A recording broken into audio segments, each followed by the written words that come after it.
Nakikita na ang asawa ay ibibigay ng biyenan kapalit ng dote. Ngunit ang binata ay kalmado pa ring umiihi sa maliit na poodle. At pagkatapos ay nagbuhos pa ng isang patak dito.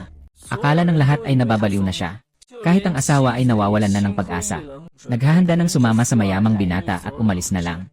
Ngunit hindi inaasahan sa susunod na segundo. Talagang may nahulog na tao na nakabihis ng itim mula sa maliit na poodle. Ano? Natagpuan na ang target. Sa susunod na segundo, may ilang dose-dose ng mamahaling sasakyan na huminto sa harap ng bahay ng binata. Pagbaba ng pinakamayayamang tao mula sa sasakyan, direktang dinala niya ang mga mamahaling regalo sa pintuan. Bilang pasasalamat sa binata sa pagligtas ng buhay niya. Nalaman na ang binata ay isang muling nabuhay na tao. Noong nakaraang buhay, dahil sa pangingisda, pinabayaan niya ang pamilya.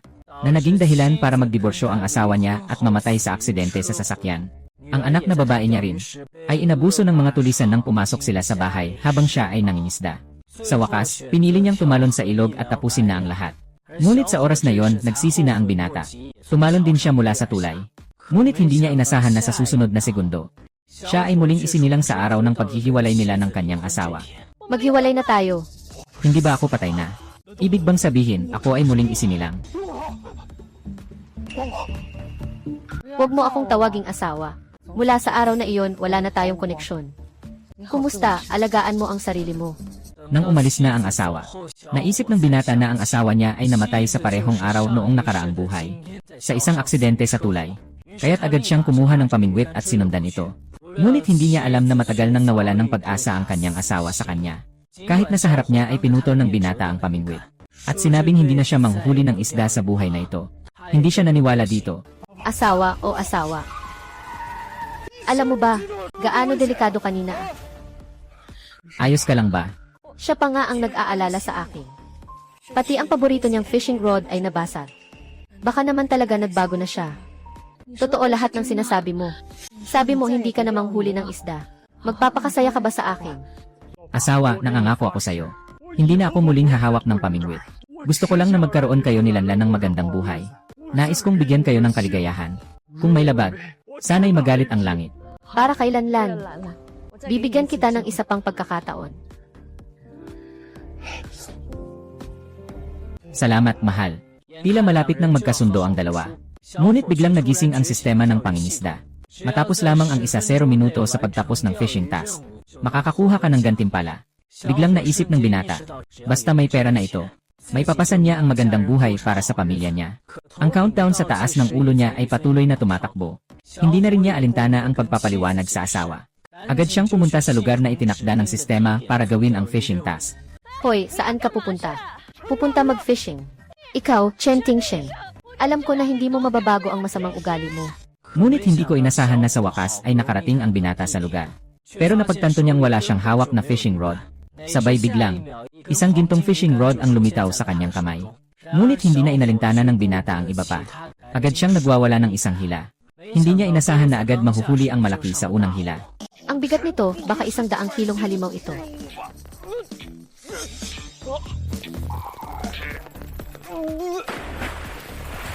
Ito ay isang sasakyan. Nangangarap ka yata.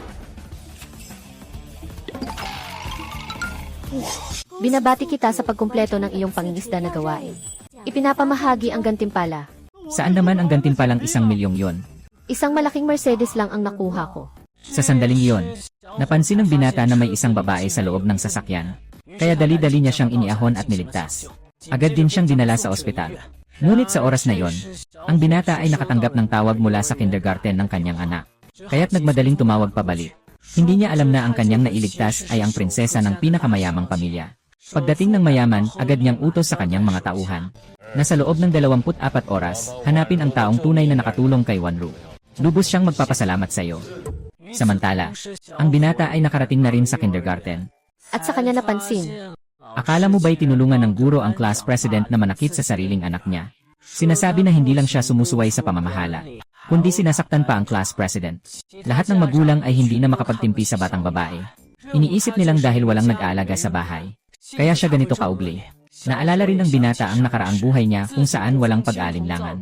Pinagsusuntok niya ang anak niya. At nagsisi siya ng husto. Kaya dahan-dahang hinawakan niya ang kamay ng anak niya. Sabihan mo siya. Sabi ni Papa sa'yo. Kung nagkamali tayo ngayon, dapat tayong maging matapang na umamin. Kung hindi naman tayo ang nagkamali, Pinagsasamantalahan tayo. Sabihin mo lang kay Papa. Sisiguraduhin ni Papa na makakamit mo ang hustisya. parang nagbago na si Papa. Palagi niyang sinasabi na ako ay anak na walang ama na inalagaan ng ina, isang bastos na bata. Isang ligaw na bata siya, na ginagamit ang pagiging class leader para ipalayo ako ng mga kaklase. At madalas akong sinasadyang mabangga. Nagsalita lang ako ng 2 beses. Bigla na lang niya akong sinaktan. Kaya sinagot ko siya. Pagkatapos marinig ang sinabi ng anak, agad na tinanong ng binata ang guro. Isang guro na walang disiplina tulad niya. Kasama ba siya sa pang-aapi sa paaralan? Kung hindi siya humingi ng tawad sa anak na babae ngayon, dadalhin ito sa kagawaran ng edukasyon. Matapos marinig ng guro, wala siyang magawa, kundi agad na lumabas para magbigay ng katarungan. Pinapapunta ang class president para humingi ng tawad sa batang babae. Ngunit ayaw talagang pumayag ng mga magulang ng class president. Sinabi pa nilang hindi kayang magbayad ng tuition ng batang lalaki. Kaya hindi siya karapat-dapat na manatili sa preschool. Naghahanda pa silang saktan ang batang babae. Akala niya na natatakot ang guro na mapunta sa Education Bureau ang bata. Kaya pinilit niyang ipasugod ang class monitor na mag-sorry agad. Mag-sorry. Sister, hindi na kita ulit na manakit. Sige na.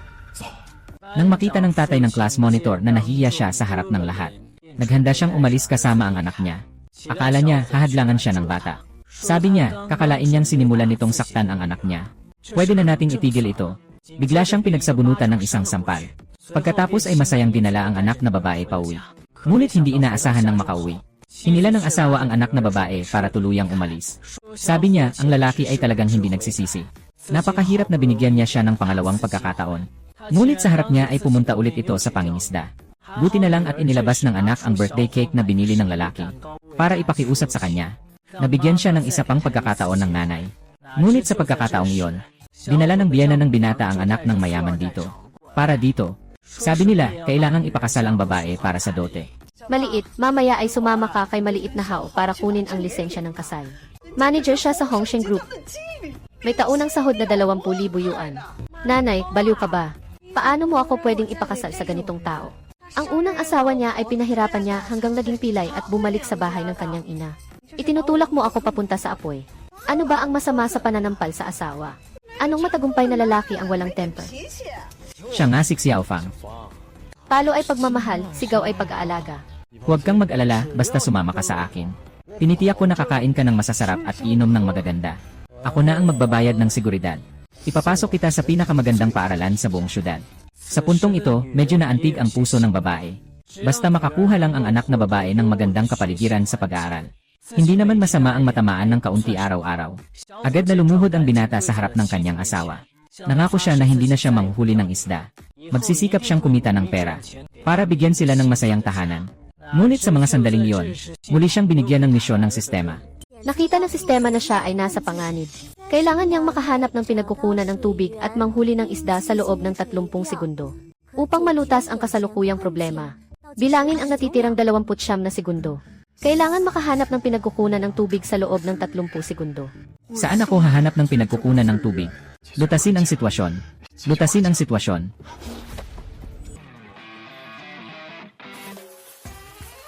Ay naku, Xiaofang. Tingnan mo, nag-asawa ka ng walang silbi. Sobrang dali lang, umihi na lang. Talagang walang hiya. Pui, Chen Tingsheng, nababaliw ka na. Anong ginagawa mo?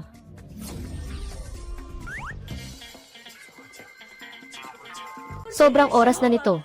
Bakit nag-iisda ka pa? Hahaha. Ay naku, grabe. Sobrang astig. Hehe, nag-iisda pa sa ihi. Tingnan mo itong walang silbi. Naging baliw na sa pangingisda. Gamit pa ang ihi. Mabilis, tulungan mo si Lulu.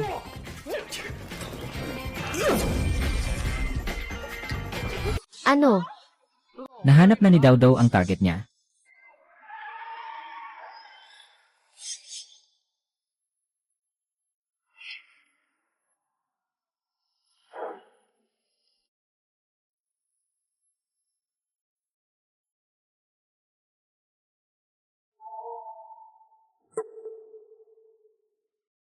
Uy, sino ka? Sino ka? Ito ang bahay namin. Sino ang nagpasok sa inyo? Anong karapatan mong pumasok dito? Hahawakan mo ako. Dapat sana ay nag-iisip ka muna. Hindi ako basta-basta natatakot sa kahit sino. Sige na, sige na. Tumahimik ka, ito ang Panginoon ng pamilya ng Dragon City. Chairman ng Hongcheng Group. Chairman, Bakit ka nandito, Chairman? Yun nga, ako ang bagong manager ng kumpanya natin. Xiao Wu. Wala akong maalala. ang pamilya Zhu ng Dragon City ay nagpadala kay Ginoong Chen ng isa zero gintong baro. Isang pares ng jade na repolyo. Isang villa. Isang Mercedes. Ginoong Zhou, bakit niya binigyan siya ng ganito kamahal na mga bagay? Diyos ko, tunay na ginto ito. Naku, ang mga puting kunehong ito ay hindi bababa sa nagkakahalaga ng 100,000 yuan. Naku. Naku, lahat ng ito ay para sa akin. Karapat-dapat din. Ito ay regalo para kay Gino Chen.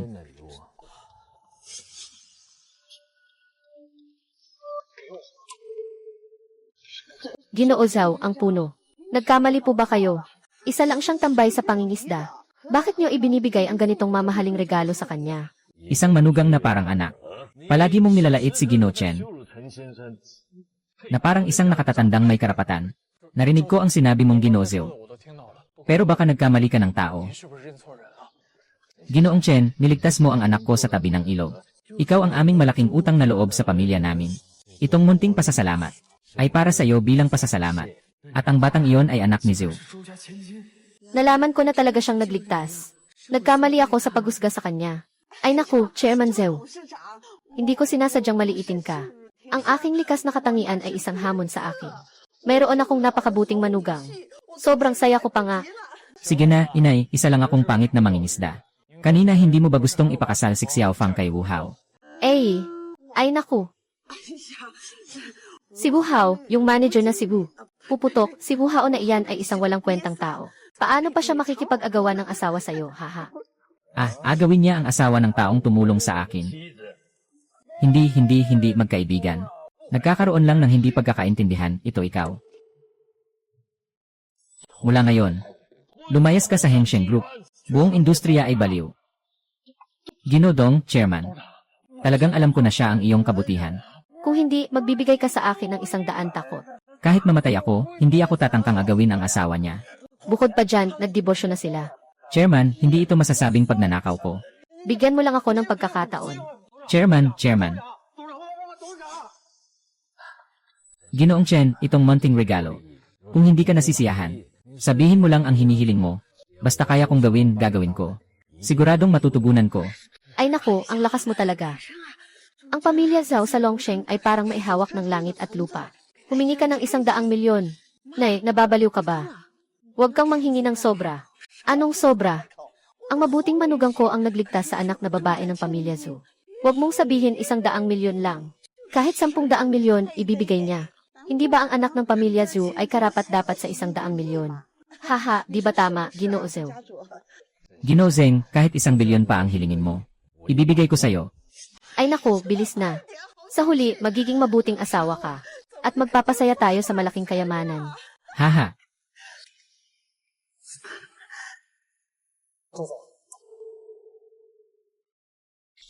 Hindi ko tatanggapin ang mga mamahaling regalong ito.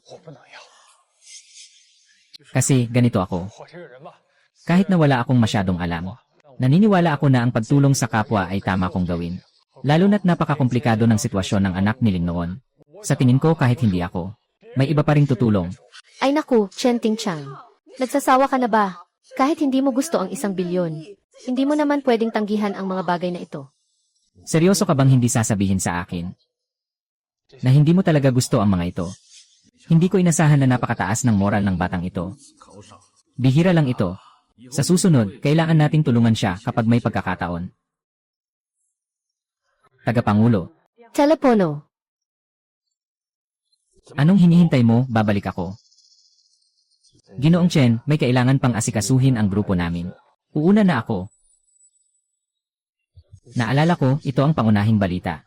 Si Zuqiang ay nagpakamatay sa pamamagitan ng pagtalon mula sa gusali dahil sa isang patibong ng mga kakumpetensya. Kaya siya nagpakamatay. Pagkawasak ng pamilya, pagkawala ng tao. Kung susundin ang oras. Parang kamakailan lang. Ipapadala ko si Zhu Gongzhu sa inyo. Ay naku, bata. Tingnan mo, ito ang mabuting asawa na hinahanap mo. Basta-basta lang na bagay. Makakain at makainom na tayo ng walang problema. Kahit siya mismo ay tumanggi pa. Sasabihin ko sa'yo. Huwag ka talagang magpapakasal muli sa kanya. Ginoo Shen, alam ko na hindi ka nagligtas ng tao dahil sa pera. Pero kailangang tanggapin mo itong 100,000 yuan. Ito ay isang maliit na pasasalamat mula sa anak ko. Hindi, Ginoo Zhao. Talagang hindi ko matatanggap ang pera na ito. Nakarating na ang reward. Pakisuyong suriin, host. Talagang ang totoo ang sistema. Ay, Ginoo Chen. Kailangang tanggapin mo ang perang ito. Kung hindi, hindi ka palalampasin ni Wanyo. Ginoong Zhao, tatanggapin ko ito ng may buong puso, salamat. Napala. Ginoong Zhao, kamakailan lang. May proyekto ba kayong ginagawa kasama ang kumpanyang tinatawag na Dayu Group? May proyekto ba kayo? Paano mo nalaman? Bagamat napagpasyahan ko na ito, hindi ko pa ito inihayag sa media. Paano niya nalaman iyon? Makinig ka sa akin. Talagang huwag kang makipagtulungan sa kumpanyang ito. Ang Great Fish Group ay mga mandaraya. Ganap na mga mandaraya. Bagamat nailigtas niya ang anak ko. Sa negosyo, hindi pa rin siya pamilyar. Gong Zhu, ako. Sana pakinggan ni Chairman Zhu ang sinasabi ko. Asawa. Pasensya na, ako ang nagkamali sa iyo. Asawa, talagang hindi mo ako sinisisi. Tinanggihan ang alok ng pamilya Zhu at umalis. Hindi naman. Basta't masaya tayong tatlo sa buhay natin. Sapat na iyon. Asawa, nangako ako sa'yo. Hindi na ako manghuli ng isda muli. At gusto kong lagi kayong samahan ni Lanlan. Para magkaroon kayo ng magandang buhay. Naniniwala ako sa'yo. Nailunsad ang nakatagong misyon. Hanapin ang pinagkukunan ng tubig at mangisda sa loob ng 1 minuto. Kapag lumampas sa oras, kukunin ang gantimpala ng huling misyon. Countdown, 1 minuto. Hindi dapat ganito ang paglalaro mo sa akin ng system. Sige na, hindi na.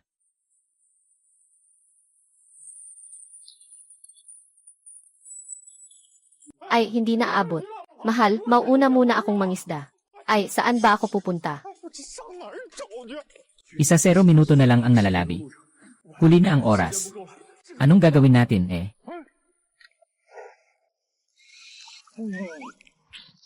Sabi ng utos, hanapin ko raw ang tubig para mangisda. Hindi naman sinabi kung saan eksakto. Sa kanal na ito na may tubig, pwedeng mangisda. Pwede na rin siguro. 20 segundo na lang ang natitira. Huwag na nating isipin pa, hanapin ko na kayo. Pakiusap. Naging itim na. Ha, naging itim na.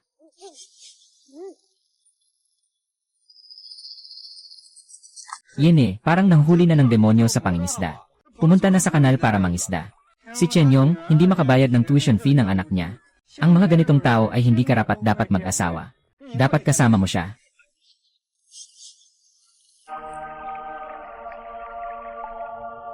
Ito ay...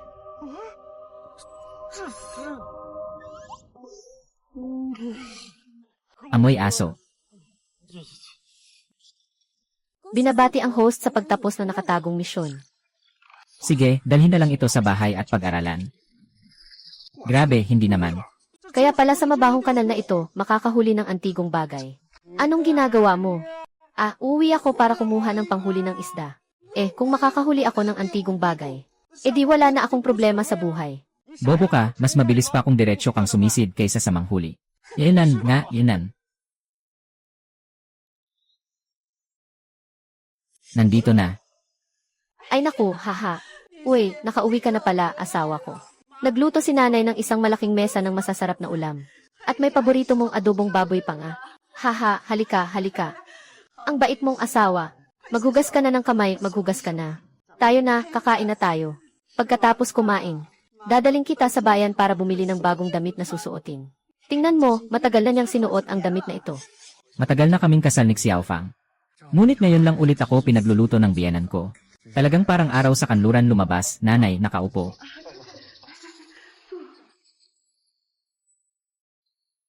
Haha, asawa niyo, nanay. May isang bagay akong gustong pag-usapan natin. Malapit nang magpakasal ang maliit mong kapatid na lalaki. Kaya't nagbago ang kanyang pananaw ng 180 degrees. Nakita niya na si Zeus family ay nagbigay sa akin ng 1,000,000 yuan. Nagtatanong ka na ng pera. Inay, gaano ang gusto mong ipambili? Hindi naman masyadong marami. Ang babae ay humihingi ng 100,000 na dowry. Isang bahay sa lungsod, sa school district. 49,000 at isang malaking sasakyan. 40,000, anong tingin mo? Inay, hindi naman dati pinayagan mong si Tingsheng lang ang magbigay ng dowry. Bakit pati bahay at kotse, kailangang siya pa ang magbayad? Tumahimik ka, ngayon naman may pera na si Tingsheng, di ba? Hindi pwedeng basta-basta nating panoorin na lang ang maliit mong bayaw na nagpakasal ng walang kasal. Haha, sabi mo nga, di ba, Tingsheng? Haha, na. Sa kabuuan, 570,000 yuan. Tama ba? Hindi ba binigyan ka ng pamilya Zhu ng 1,000,000 yuan? At nag-iwan pa ang nanay mo ng 1,000,000 yuan para panggastos ni Xiao Fang. At saka, naayos na rin ang tuition fee ni Lanlan, di ba? Totoo, hindi naman gano'ng kalaki. Nag-iwan pa siya sa atin ng 10,000 piso. Ay naku, hahaha. Talagang napakabait na manugang. Hahaha ay. Bakit hindi mo siya bigyan ng 9,000 piso? Sa loob ng maraming taon, ako ang nag-alaga kay Xiao Fang. Talagang hindi madali. Iyan ang pera ng nanay, di ba? Hindi kami papayag. Hindi mo ba sinabi kanina na hindi naman malaki ang 900 at 70,000? Haha, sa totoo lang. Yung 9,000 na yun, pwedeng hindi na ibigay ni mama. Basta't mapadali lang. Na maayos ni kuya ang lahat para sa iyo. Tama na, mama. Naintindihan ko na lahat. Si Xiaohao ay magpapakasal, di ba? Ngayon, isa na siyang adulto. May kamay at paa. Kailangan ng pera para magpakasal, siya na ang maghanap niyan. Ay, meron ka pa. Kanina sa bakuran, yung pilit mong pagpapakasal kay Xiaofang kay Wu Hao, hindi mo man lang inisip ang nararamdaman ko. Sa isang bagay lang na ito. Itong pera ko. Ikaw. Xiao Pang, tingnan mo kung anong sinasabi niya. Sabi nga nila, ang lalaki na may pera ay nagiging masama. Pagkakakita niya ng kaunting pera, agad siyang naging mayabang. Tama ang sinabi ni Tingsheng. Bakit kami ang magbabayad ng dote ng bata? Aba, ikaw naman, walang utang na loob. Ang mga anak ng iba, kumukuha ng pera sa kanilang ina. Pero ikaw naman, palayo ang pinupuntahan. Hindi na kita ituturing na anak ko. Enye.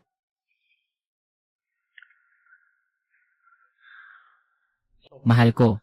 Tama bang medyo mabigat ang sinabi ko kanina sa nanay mo? Huwag mo nang isipin yon. Walang anuman, mahal. Sa mga taong ito, pinagdaraanan mo na.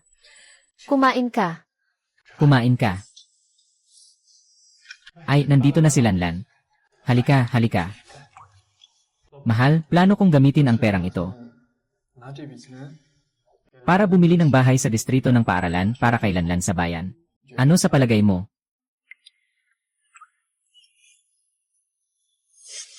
Hindi, ako na ang maghugas ng pinggan.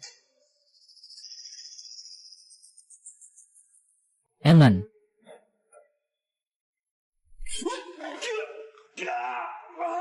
Ako ang dakilang matandang Panginoon. Dahil may kaugnayan ka sa pugon ng matandang Panginoon, ibibigay ko sa iyo ang pugon na ito. Kailangan mo lamang ilagay ang mga halamang gamot. At ang intensyon ay manggagaling sa puso, upang makagawa ng gamot. Sa buong mundong ito, lahat ng bagay.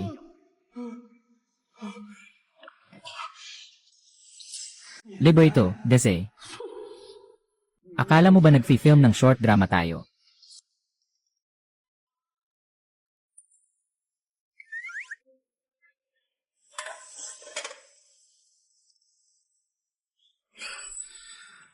Alam kong panloloko to. Paano naman pwedeng ma-practice ito? Hindi totoong ang naging elixir na.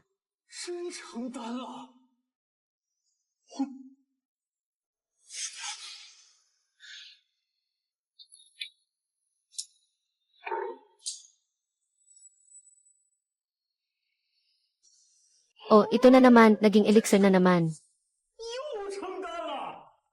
Hindi. Talagang pwedeng i-refine itong bagay na ito. Yaman na. Hindi, yaman na.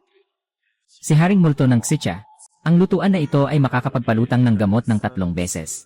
Inaasahan kong mag-ingat ka dito. 3 beses, kaya't hindi ba't ginamit ko na ito ng 2 beses? Ibig sabihin, isa na lang ang natitira. Ay, hindi. Bakit hindi mo sinabi ito kanina, matanda?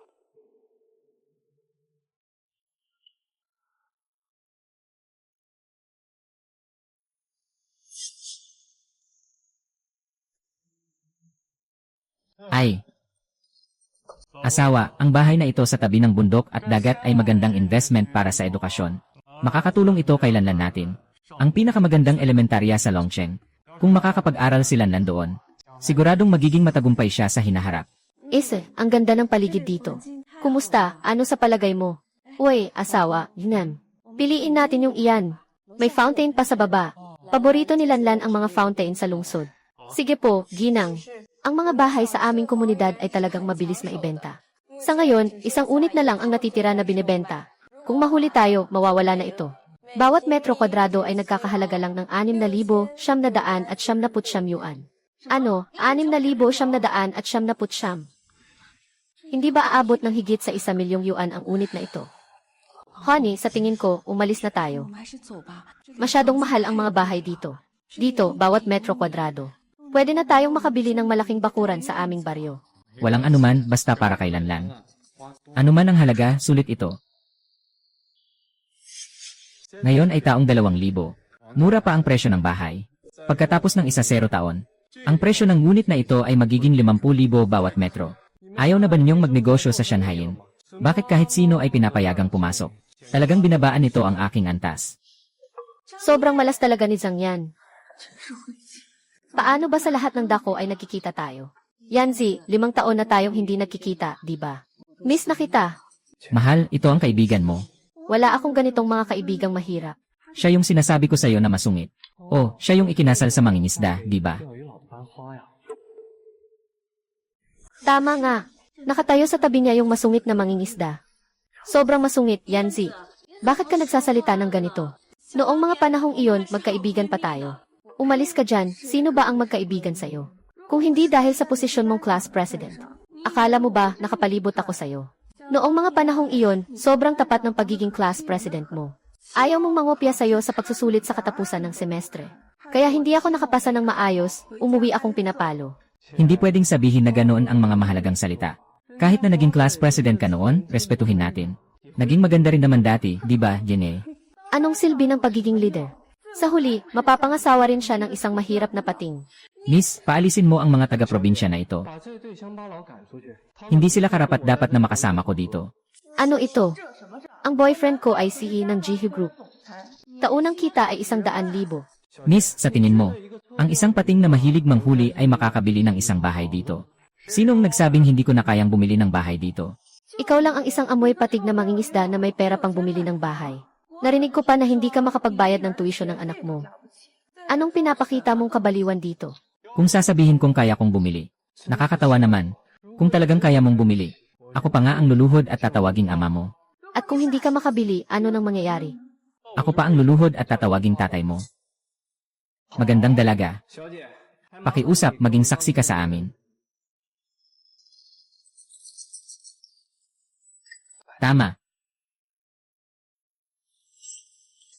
1,000,000. 1,000,000. Paano ito posible? Hindi siya pwedeng ganito kayaman. Talaga, 1,000,000 nga. Paano ito posible? Peke ang tseke na ito. Anong kasinungalingan ito? Tingnan niyong mabuti ang pirma sa tseke na ito. Si Zupsiang ay ang pinuno ng Zhu pamilya sa Longcheng. Sa tingin niyo, isang mangingisda lang siya. Bakit siya makakatanggap ng tseke mula sa pinuno ng Zhu pamilya? Ang kapal ng mukha mo, mangingisda. Nagkaroon ka ng lakas ng loob na gumamit ng peking tseke. At nagkunwari pang pirma ng pinuno ng Zhu.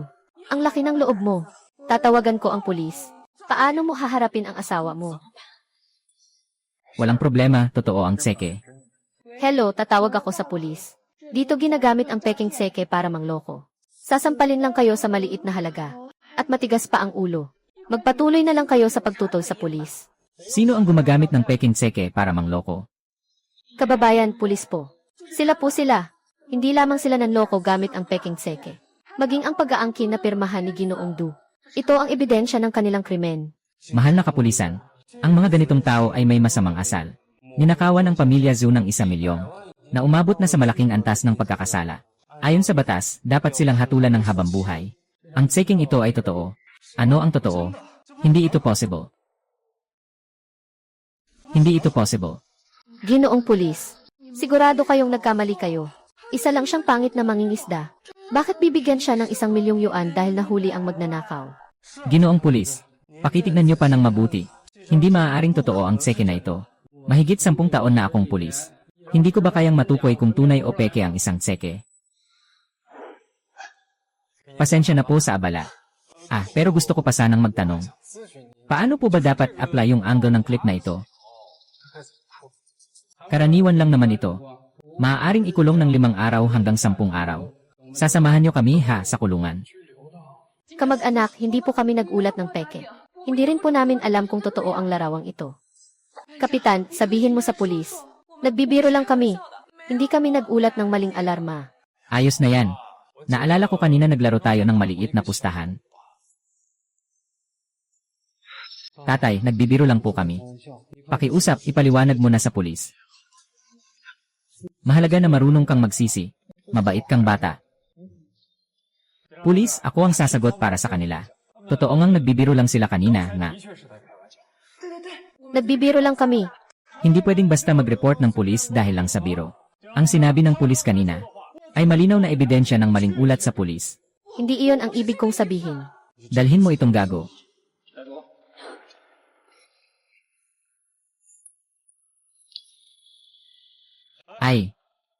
Pirmahan ang kontrata.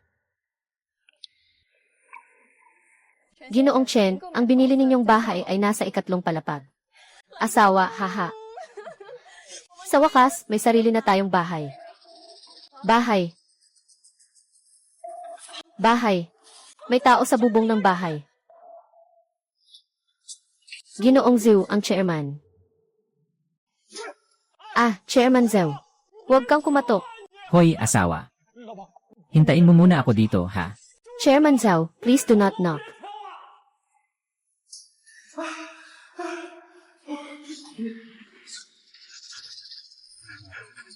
Wanru. Dad, I am sorry. From now on, you have to take care of yourself.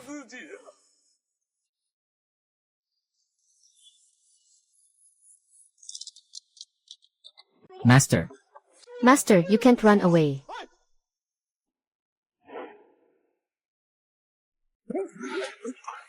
Hey, Chairman. Elif, do you want to jump? What happened? Tell me. Ang malaking grupo ay isang walang laman na kumpanya.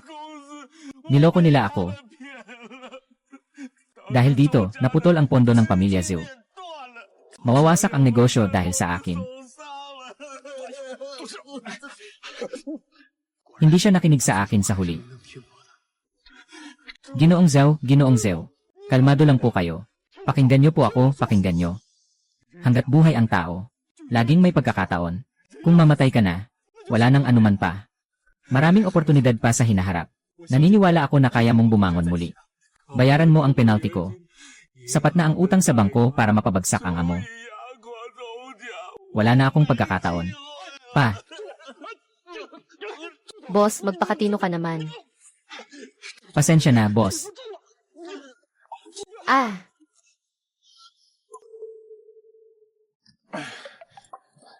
Tay, huwag kang mag-isip ng masama. Umalis ka. Tay. Ginoong Zhou. Nagkita na naman tayo. Tay, anong nangyari sa mga mata mo? Si Ginoong Chen, siya. Siya ang tumulong sa akin. Tumulong sa iyo. Oh.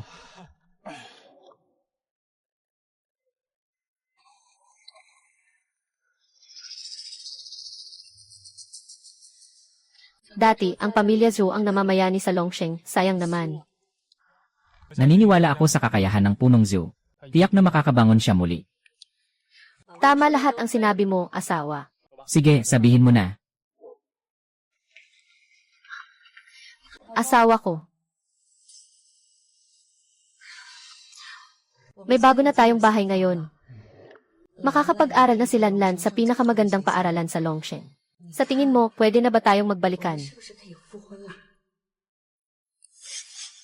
Honey, sa wakas ay gusto mo nang bumalik sa akin, di ba? Tara, ngayon din tayo mag-reconcile. Husband, kahit na ibinigay natin lahat ng pera kay Lanlan para bumili ng bahay sa magandang school district, basta makahanap ka lang ng magandang trabaho. Magtutulungan tayo. Sa hinaharap, magiging mas maganda ang buhay natin. Huwag kang mag-alala. Honey, gagawin kong masaya kayo ni Lanlan. Maging pinakamaligayang tao sa mundong ito. Mangyaring ang customer tatlo ay pumunta sa aming window para magproseso.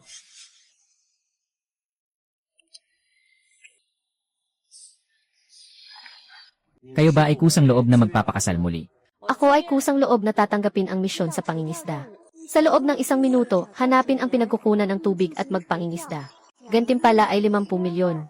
1 minutong countdown. Nakapag-ipon na tayo ng 50 milyon. Sa hinaharap, hindi na kailangang maghirap sina Lanlan at Xiao Fang. Asawang si Lan, Kuya Lan. Tingnan mo, kusang loob ba talaga nilang nagbalikan? Naku, hindi na kaya, dumating na ang oras. Hindi pwedeng malaman ni Xiao Fang na pumunta ako sa pangingisda. Kung hindi, magkakaroon pa siya ng maling akala. Ay nako, ay nako. Sakit, ano nang nangyayari? Uy, mahal, yun. Bigla akong nakaramdam ng konting pagtaba sa tiyan. Pupunta muna ako sa banyo. Hintayin mo na lang ako dito. Kumain ka ng kaunti.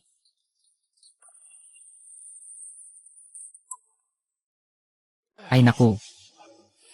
Saan ba may pinagkukunan ng tubig? Ate, ikaw. Noong nakaraan, nagawa mo pa ang misyon sa maduming kanal. Eh kung sa banyo naman ngayon, paano? May natitirang 19 na segundo. Ay naku, may sakit ka ba? Nahulog sa banyo.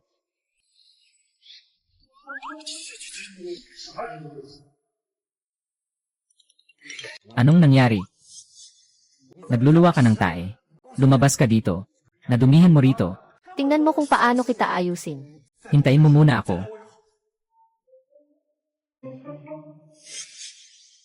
Kumusta si Ting Sheng? Bakit hindi pa siya bumabalik? Baka may nangyari na. Ginoo, kung hindi pa bumalik ang asawa mo. Pakiusap, maghintay ka na lang sa labas. Huwag mong istorbohin ang mga kasunod na magpapakasal. Oh. Paumanhin, paumanhin. Pasensya na. Pasensya na, nasaan na ang tawag na tinawagan mo? Talagang may mga tao ngayon na pumupunta sa banyo at nagtatae. Oy, Lolo. Sabi mo kanina may tao sa loob ng banyo na nagtatay. Ano ang ibig sabihin nito? May isang may sakit sa isip. Nakahawak ng pangisda sa banyo. Sinasabi mo, pati ang pamilya niya. Bakit hindi na lang siya umuwi at naglalakad-lakad dito? Kung magkalat siya ng dumi sa banyo, hahanapin ko talaga ang pamilya niya. Kakausapin ko sila ng maayos. Baka si Ting Sheng. Kung magpapatuloy, dapat ay 1 beses lang. 50 milyon. Nakasalalay sa iyo ang buong buhay ko mula ngayon. Pakiusap. Sa ganitong oras, pumunta ka pa sa banyo para mangisda. Ayaw ba talaga niyang magpakasal ulit sa akin? Tunay nga, kapag may pera ang lalaki, nagiging masama sila. Mali ako sa'yo, Chen Ting Sheng. Palo.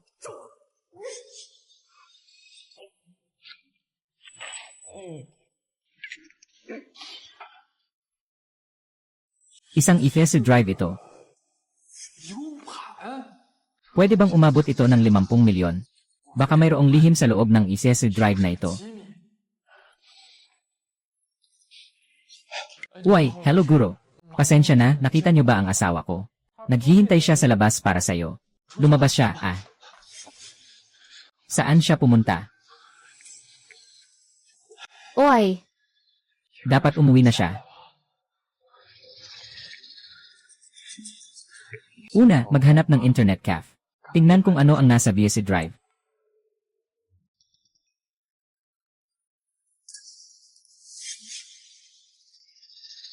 Isang kalat-kalat na code. Sino ang magbabayad ng 50 milyon para dito? putang ina, si Fukian Bao ito. Ito, Sa VSC na ito nakatago ang design data ni Fukian Bao. Ay naku, ito ay gamit ng buong bansa. Malaki ang potensyal nitong bagay na ito. Sayang, hindi ako marunong mag-develop. Mukhang kailangan ko ng makipagtulungan sa iba. hoy, salamat at nailigtas mo ang tatay ko. Gusto ng tatay ko na imbitahan ka sa bahay. Sige, pupunta na ako sa bahay ng Zhu. Patawad, tatay. Ang malaking negosyo ng pamilya Zhu ay nawasak sa aking mga kamay.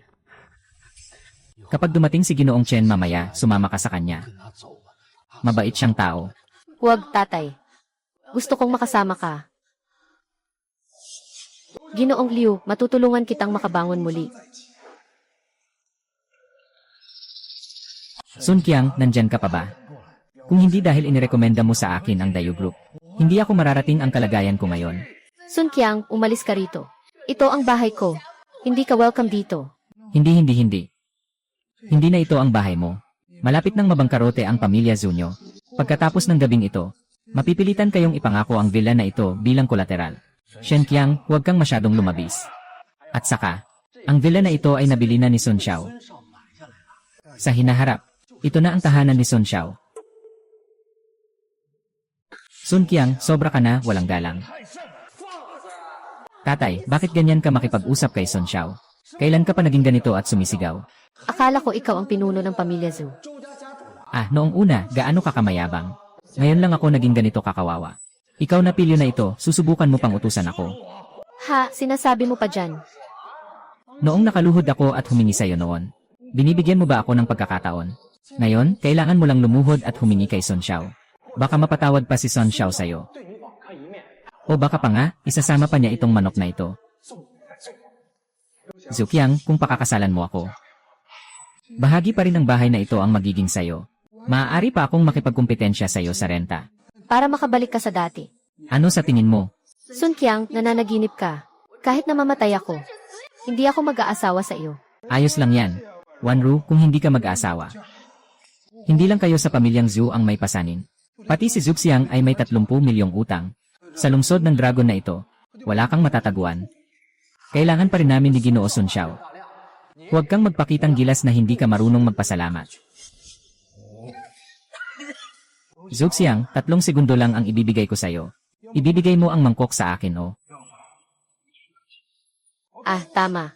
Kahit na maging pulubi kayo, ipipilit ko pa rin na dalhin si Bairu nang walang pahintulot, hahaha. Sun Qiang, huwag kang sobra-sobra.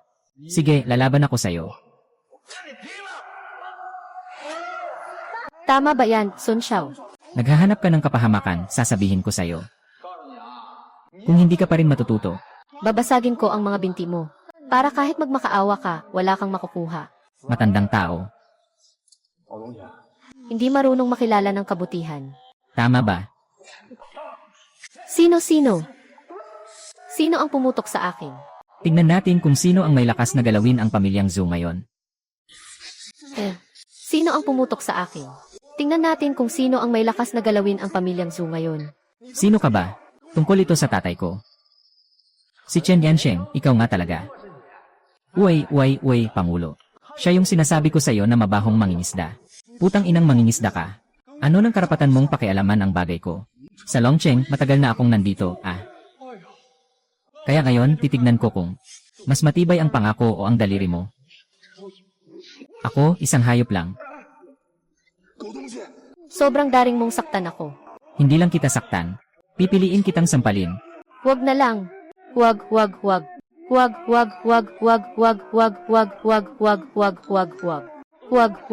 Hindi ka ba matibay?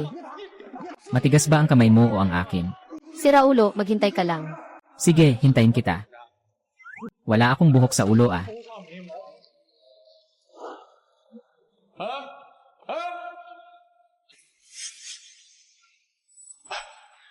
Kumusta ka, Professor Zhao? Salamat, Chen Jai. Kung hindi dahil sa'yo, ako. Si Ginoong Shen, ang pamilya Sun ngayon ay may kapangyarihan sa Longguo. Binugbog mo na naman si Sun Qiang. Siguradong hahanapin ka nila. Bumalik ka na. Basta't mababayaran, madedevelop ang bao-bao. Ang hatol ng kamatayan sa isang maliit na pamilya Sun ay parang laro lang. Walang anuman, yan.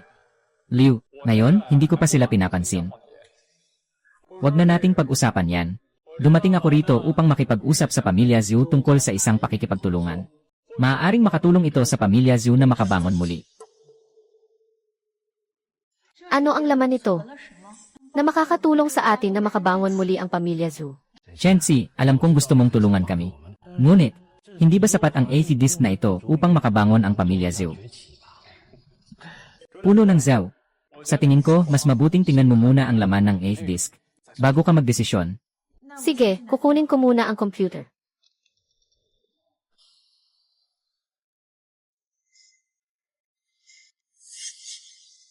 Napaka-advanced talaga ng teknolohiyang ito. Hindi bababa sa 20 taon ang nauna sa buong mundo. Tian, ikaw. Talaga bang gagamitin mo ang Fuqianbao para makipagtulungan sa akin? Tama po, Guru Zhou. Kung magagawa nating i-develop ang Fuqianbao at magamit ito sa totoong buhay, naniniwala akong hindi lang nito maibabalik ang buhay ng pamilya Zhou. Pwede pa ngang malampasan ang dating kasikatan nito. Ay, talaga namang maganda itong pitaka na ito. Pero ngayon, broken na ako. Wala na akong pera para sa'yo para mag-develop. Hindi na rin ako pinapayagan ng bangko na umutang. Naisip ko na ito dati para sa'yo. Ganito ang tingin ko. Ginoo Zhou, matagal ka nang nagmamay-ari ng negosyo. Dapat meron kang mga kapwa manggagawa na may parehong adhikain. Sa totoo lang, maaari tayong magtulungan ng tatlo. Marami na rin akong kilalang mga mayayamang tao. Pero kung pupunta ako doon, baka hindi pa kami magkita ng personal. Kailangan nating umasa sa koneksyon ng pamilya Zhou. Sige, subukan nating swertehin sa Dami Technology. Ang Fuzifubao ay talagang bagay sa Dami Technology. Ang Dami Technology ay isa sa 10 pinakamalalaking grupo sa Longgo. Hindi ko masyadong kilala si Boss Lee.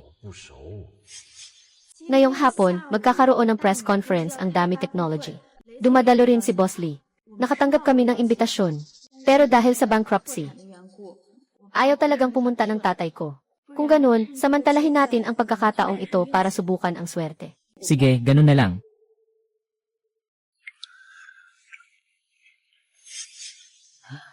Naku! Iyan ang ginoong ding ng Gizli Group. Lahat ng mga malalaking tao rito dati. Paano kayo nakapasok dito, gago kayo? Ito ang press conference ni Boss Lee. Hindi ito pwedeng pasukan ng kahit sino. May imbitasyon kami mula sa Dami Technology. Bakit hindi ka pwedeng pumunta? Anong batang yun? Mas nag-aalala pa ako na hindi ka na makuha. At saka, nagsusugal ka pang pumunta sa press conference ni Lee. Kapitan, ito ay ang bagong produkto ng Dami Technology. Hindi ito sakop ng inyong pamilya Sun. Tama, ito talaga ang bagong produkto ng Dami. Pero hindi rin tanga ang pamilya Zhou. Anong karapatan nyo na makipagsalo sa mga taong tulad namin? Tama, tinutulungan ko lang ang Daddy Technology na alisin ang basura. Hindi ako sisihin ni Ginoong Lee. Isang pamilyang nalugi. Na nangangarap na kumapit kay Ginoong Lee. Talagang nakakatawa. Ihagis sila ni Xiao Sun. Ang makasama ang ganitong tao sa isang okasyon ay talagang isang insulto sa atin. Narinig mo ba? Basura. Pumunta si Ginoong Lei sa basurahan.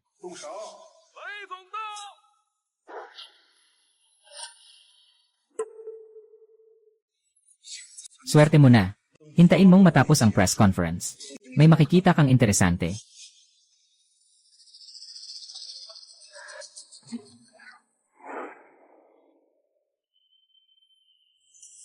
Salamat sa inyong pagdalo sa press conference ng Dami Technology. Sa pagkakataong ito, may dalawang bagay tayong tatalakayin. Ang una ay ang paglulunsad ng bagong produkto.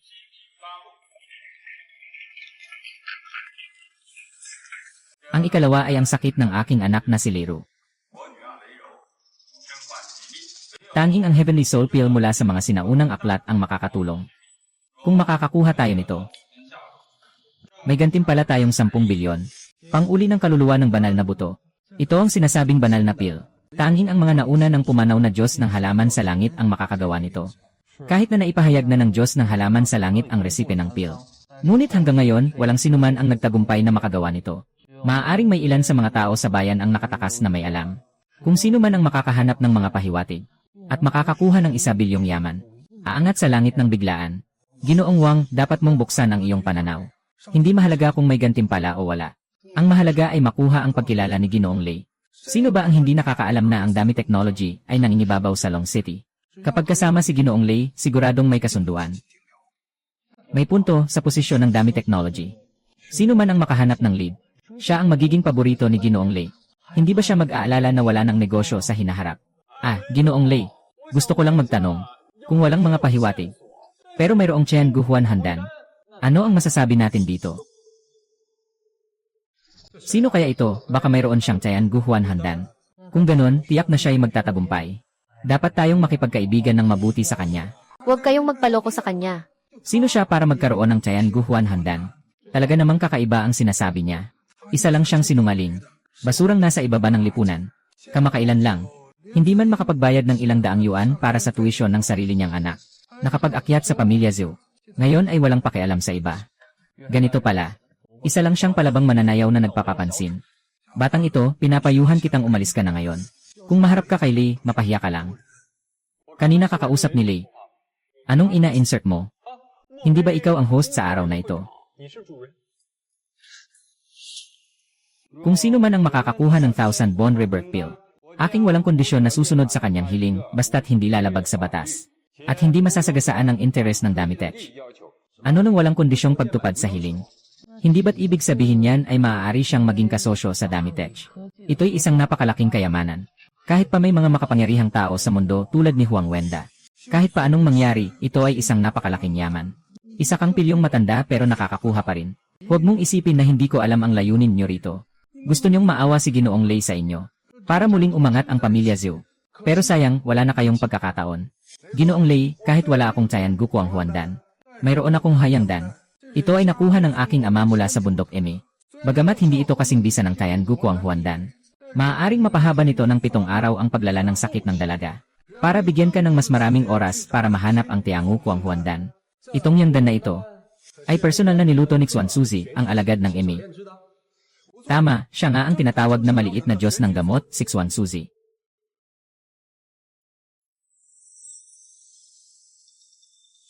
Napakahirap makahanap ng mga gamot sa maliit na lungsod ng gamot. Kahit ako mismo ang pumunta sa bundok para humingi. Hindi rin sigurado na makakakuha ako ng isa. Narito, 20 milyong gantimpala. Ginoong Lei, ito ay para sa inyo. Dahil sa kakaibang sakit ng anak ng Ginoo. Sakit na rin ang nadarama ko. Munting pulbos na gamot. Hindi naman mahalaga. Kung makakatulong ito para maibsan ang iyong problema, ayos na yon. Kahapon lang ay may natanggap akong proyekto. Bakit hindi mo na lang ito gawin? Hahaha, salamat, Ginoong Lei. Ibigay mo na lang sa akin. Kung hindi ito, ano ba itong basura na bala? Ginoong Lei, maibibigay ko sa iyo ang tunay na Tian Guhuan Hon. Maganda ang meron ka. Hindi posible, ang Tian Guhuan Handan ay matagal nang nawala. Paano niya ito magkakaroon? Ginoong Lei, huwag kang magpapaniwala sa kanya. Isa lang siyang mandarambong. Paano niya magkakaroon ng kakaibang bagay tulad ng Tian Guhuan Handan? Seryoso, Ginoong Lei. Ipinapangako ko sa aking dangal at buhay. Ang batang ito ay isang basura. Dahil sa pangingisda, nawasak ang pamilya. Hindi pa nga niya mabayaran ang matrikula ng anak niyang babae. Sabi mo nga, paano kaya magkakaroon ng Eternal Twilight Pill ang ganitong tao? Gusto lang niyang agawin ang aking puhunan. Mandaraya at salbaheng tao. Pati ako ay niloko mo. Naghahanap ka ng gulo.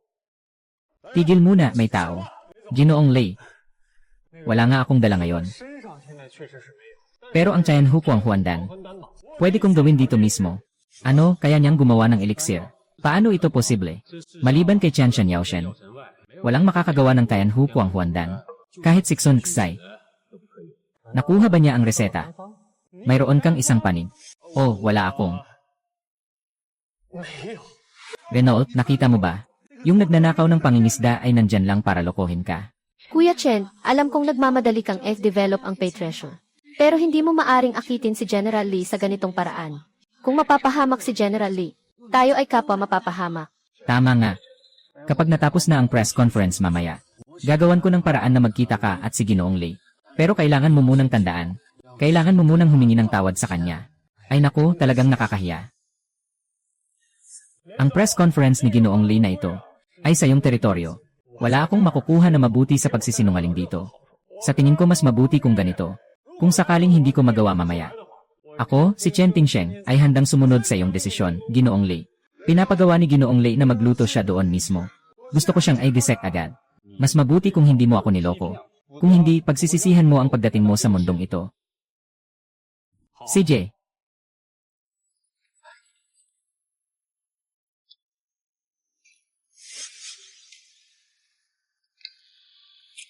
Pinapagawa sa iyo ang paggawa ng elixir. Kumain ka ng dalandan. Hindi ko na kailangang sirain pa to, di ba? Hindi dahil hindi pa dumating ang mga halamang gamot ko. Ano ba ang pagmamadali ko? Hindi ako kumakain ng kahel. Kumakain ako ng lemon. Sige, tingnan natin kung hanggang kailan ka makakapagpanggap. Dumating na ang mga gamot. Anong ginagawa mo? Bakit mo ako tinitingnan ng ganyan? Talagang kaya kong magbuhos ng elixir. Magpanggap ka pa rin. Kahit na ang Diyos ng gamot ay naipahayag na ang kanyang mga reseta. Ngunit kahit ang maliit na Diyos ng gamot ay hindi makapagbuhos. Huwag kang magpanggap dito. Maaari ba akong magbuhos ng elixir? Malalaman mo mamaya.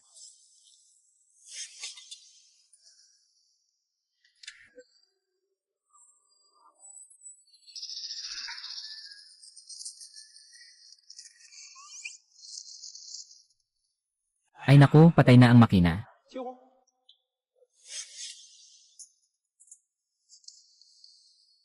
Hi. Si Taishyang Laojun, mabilis na parang utos. Mighty Heavenly Dragon, halika na. Kakaibang kwento ng langit. Elixir ng muling pagkabuhay ng langit. Anong binabasa niya? Bakit hindi ko narinig? Kagipitan lang niya yun. Kung magagawa niyang muling buhayin ang Tianlong Pill. Kakain ako ng tae dito mismo. Kainin mo na, buksan mo na ang pinto.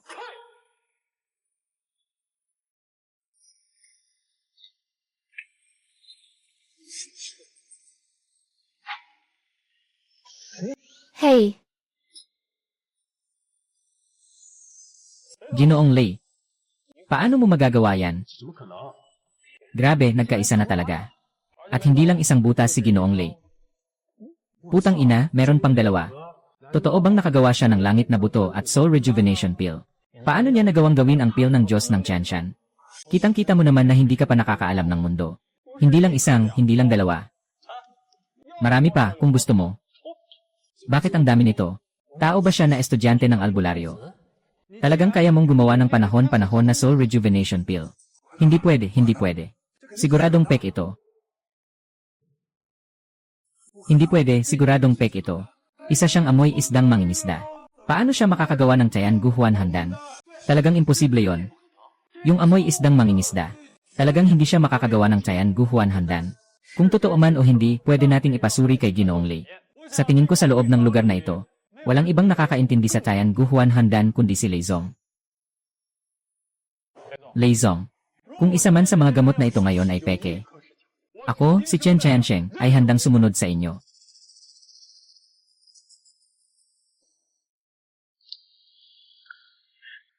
Totoo, lahat ay totoo. May pag-asa na ang aking nwa. ha ha ha. Kaya niyang gumawa ng Huan Handan mula pa sa sinaunang panahon. Talaga bang siya ay isang ordinaryong tao lamang? May pag-asa na ang pamilyang Zhu. Impossible, impossible. Siyempre, impossible. Siyempre, impossible. May problema ang bagay na ito. Nagtitinda ba siya ng mga elixir sa pakyawan? Baka talaga siyang disipulo ng Diyos ng gamot. Siyempre, ganun na nga. Kung hindi, sino pa ang makakagawa ng ganitong karaming Tian Guhuan Handan? Ikaw ay isang manloloko. Lahat ng mga elixir na ito ay peke. Sige. Sige, orihinal kong plano ay maging isang ordinaryong tao. At makisama ng maayos sa inyong lahat. Pero ang kapalit ko ay ang inyong malamig na pagtrato at pamamaliit. Sige na nga, hindi na ako magpapanggap. Ibubunyag ko na. Ako si Dan Shen. At ikaw na may apelyidong Sun. Hindi mo ba sinabi kanina na kapag nakagawa ako ng Tian Guhuan Shendan? Kakain ka ng uligay. Naku, may nararamdaman ako ngayon. Pumunta tayo sa banyo ngayon. Gagawa ako ng mainit na paliguan para sa'yo. Bata ka, nangahas kang insultuhin ako. Tigilan mo. Lanan. Sa teritoryo ko, nangahas kang saktan ang tagapagligtas ko. Naghahanap ka ng kamatayan. Naiintindihan po ng leader. Lahat ito ay hindi pagkakaintindihan. Bata, kung ano man ang kailangan mo, sabihin mo lang. Kahit na tungkol sa Big Rise Technology, papayag ako. Kailangan nang bumangon muli ng pamilyang Zhu. Ginoong Lei, masyado kayong mapagbigay. May proyekto lang akong gustong makipagtulungan sa inyo. Ganun lang kasimple. Tama, ganun lang kasimple. Dapat mong malaman. Sa mga nakaraang araw, ang Guhuan Dan ay walang halaga. Kahit na gamitin ito para makakuha ng bigas na teknolohiya. Sobra-sobra na yan. Uy, Ginoong Lei. Kung ibibigay mo sa akin ang bigas na teknolohiya, hindi ko pa rin ito mapapangalagaan. Gusto ko lang talagang makipagsosyo sa pamilyang Zhu para makipagtulungan sa isang proyekto at kumita ng kaunting pera. Huwag mong sabihing isang proyekto. Kahit na 1-0 o 100, gusto ko pa rin makipagtulungan sa'yo. Ayos lang iyon. Gusto kong makipag-usap ng sarado sa batang ito. Maaari na kayong umalis.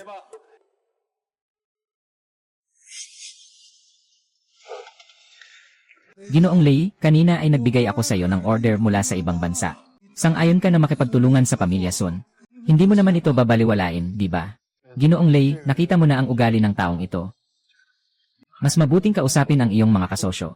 Iwasan ang pakikipag-ugnayan sa taong ito, upang hindi ka maligaw ng landas. May punto ka, kukontakin ko lahat ng mga kasosyo ko. Kakanselahin ko ang pakikipagtulungan kay Sen. Tungkol naman sa iyong Reyangdan, ibabalik ko na rin lahat. Ginoong Lei, huwag mong pakinggan ang chismis niya. Sinasadyang siya ang nakatutok sa akin. Sinasadyang siya ang nakatutok sa iyo. Pakiramdam ko mula pa noong press conference. Palagi kang nakatutok sa kanya.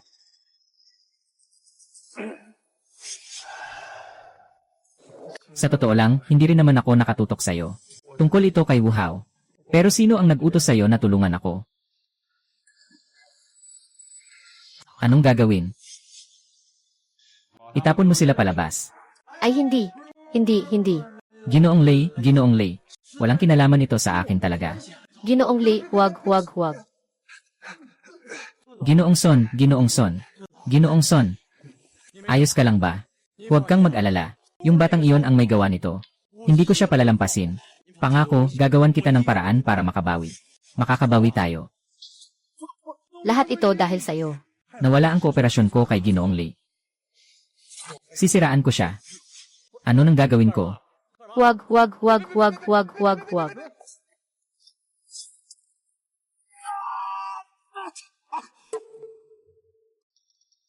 Ginoong Lei, ang nakikita ninyo ngayon ay ang IIS project na balak naming gawin kasama kayo.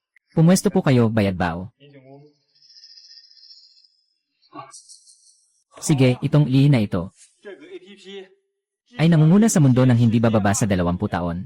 Kung ganap itong ma-develop, hindi mahirap kumita ng 100 bilyon. Nakakabago pa nga ito ng takbo ng mundo. Hawak mo ang ganitong core technology. At gusto mo pang makipagtulungan sa akin. Ginoong Lei, hindi ako natatakot na pagtawanan mo ako. Ako kasi ay isang simpleng tao lang. Hindi ako marunong sa programming. At wala rin akong mahanap na teknikal na tao para dito. At higit sa lahat, wala rin akong pondo para simulan ang proyekto.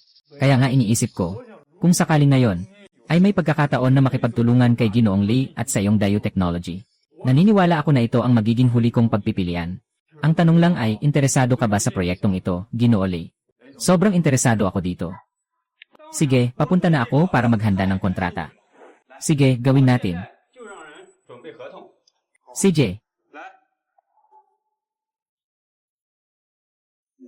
Ginoong Chen, ang 50 milyon ay bayad para sa karapatang gamitin ang iyong peme. Bibigyan pa kita ng 40% na bahagi. Ako at si Zukyang ay may tig 30%.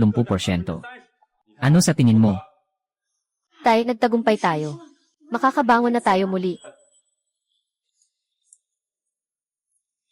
Ay. Ginoong Lei, naway maging masaya ang ating pakikipagtulungan. Masaya ang pakikipagtulungan. Ay, Ginoong Chen. Hindi ko na alam kung paano kita pasasalamatan. Nailigtas mo na ako at si Wanru.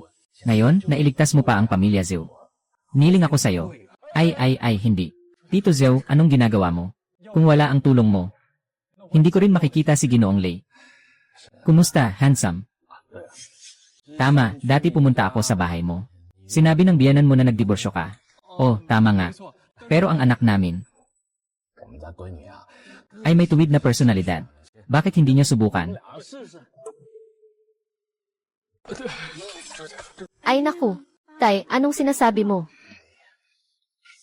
Ay naku, mula pa noon, ang galing ng lalaki ay dapat may magandang babae. Sa tingin ko, bagay na bagay kayong dalawa. Kahit siya, kung kaya mo. Pwede na kayong kumuha ng lisensya ngayon. Kumuha ng sertipiko. Naku, kumuha ng sertipiko. Nakalimutan kong makipag-reunion kay Xiaofang. Tapos na. Yung ulo ng pamilya Zhu. Bigla kong naisip, may mga bagay pa akong hindi nagagawa. Uuna na ako. Pasensya na.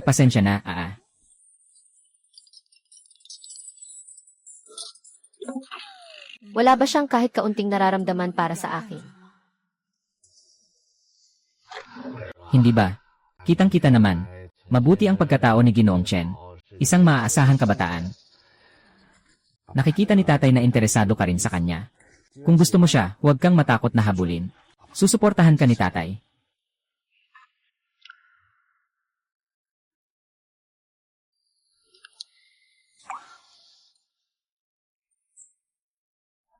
Lanlan, tingnan mo kung ano ang dinala ni tatay para sa'yo. Ang cute ng teddy bear, salamat. Masaya si tatay na nagustuhan mo. Tatanungin ka ni Papa. Kamusta ang araw mo sa paaralan nitong mga nakaraang araw? Maganda ang pakikitungo ng mga guro sa akin.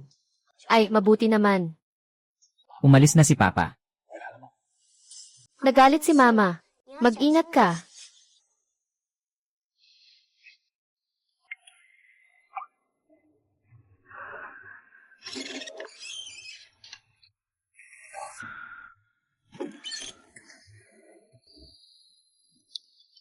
Asawa. Huwag mong hayaang malungkot ang asawa mo. Chen Tingsheng, tinatanong kita. Ayaw mo bang makipagbalikan sa akin? Anong sinasabi mo? Ako si Chen Tingshen. Sa panaginip ko, gusto kong makipag-usap sa'yo. Kagabi, talagang naabala ako sa isang bagay. Huwag mong akalaing hindi ko alam ang ginagawa mo. Muling pumunta ka pa sa pangingisda. At saka, nasa banyo pa. Alam mo ba kung anong sinasabi nila tungkol sa'yo? Sinasabi nila na nanghuli ka ng tae sa banyo. Tapos na. Nadiskubrehan ka. Mas gugustuhin mong maghugas sa banyo kaysa makipagbalikan sa akin. Sa puso mo, mas mahalaga pa ako sa isang patak ng tae. Bakit ka pa babalik? Magpakasaya ka na kasama ang tae. Asawa. Makinig ka sa akin. Hindi ko rin alam kung paano kita ipaliwanag. Pero nung pumunta ako sa banyo kanina at nagbawas, napilitan lang talaga ako. Pero mahal, maniwala ka sa akin. Tunay kong gustong makipagbalikan sa'yo. Kaya nga ako bumili ng bahay sa magandang paaralan. Para kay Lanlan at sa masayang buhay natin. Sa totoo lang, hindi ako magagalit kung maghuli ka ng isda. Pwede ka ring manghuli ng tae. Kapag walang ginagawa, pwede kang pumunta sa banyo o sa latrin para maglibang.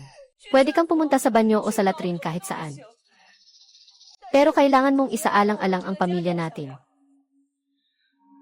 Tama si nanay. Chen Tingsheng, muling magtitiwala ako sa'yo. Ngayon, magpapakasal na tayo ulit. Kung magtatakbo ka pa sa kalagitnaan, huwag mo nang asahan pang magkaayos tayo. Asawa, pangako ko sa'yo ngayon. Hindi na ako alis sa gitna ng daan.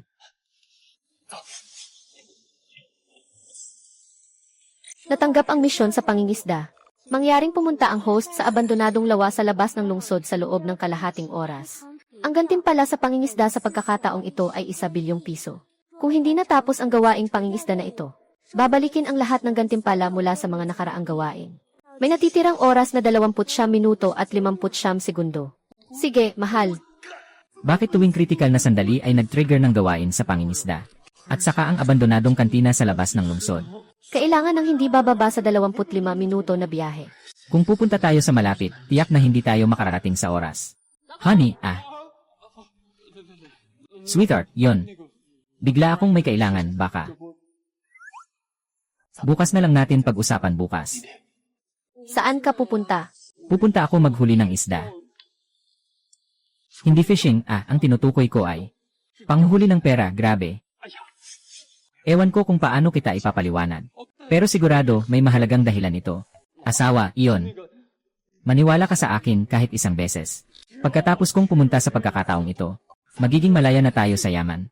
Sobra ka na. Kung aalis ka, huwag ka nang bumalik. Asawa, talagang mahalaga ito. Kung hindi ako pupunta, ang lahat ng ito na mayroon tayo ngayon, wala nang lahat ng malalaking bahay na ito. Maghintay ka muna dyan sa bahay, ha? Huli na ang oras ko. Asawa, oye. Chen Jinsheng, ayoko na makipagbalikan sa'yo.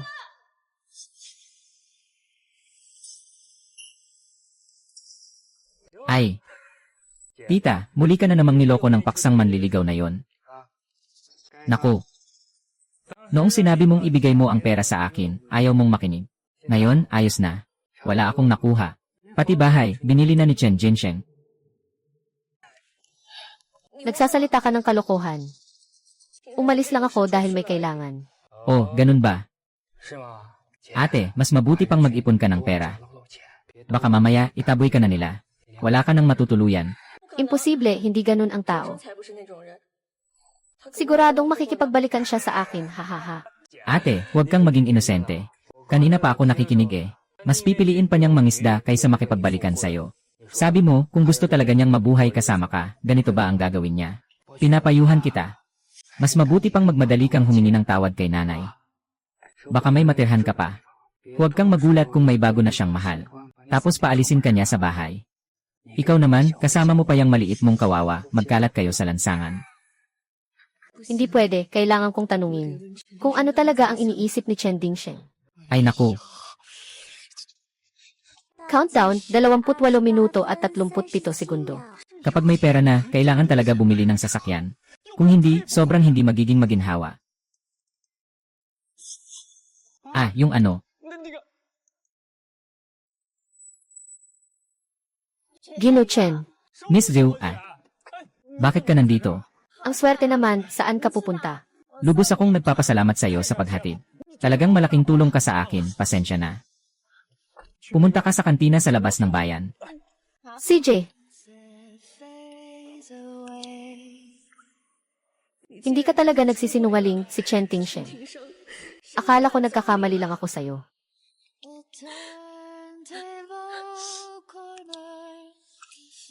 Hello. Mama. Nagkamali ako. Huli na, huli na, huli na. Huli na, huli na. Punta na ako, putang ina mo. Countdown 1 minuto 59 segundo. Ang bilis, ang bilis, ang bilis. Ang hilig ni Kuya Chen ay napaka-elegante. Sana balang araw makasama ko rin siya sa pangingisda. Hello. Naihanda ko na ang utos ng binibini. Sige, pupunta na ako agad. Ay naku. Bilisan mo, bilisan. Ay, darating na.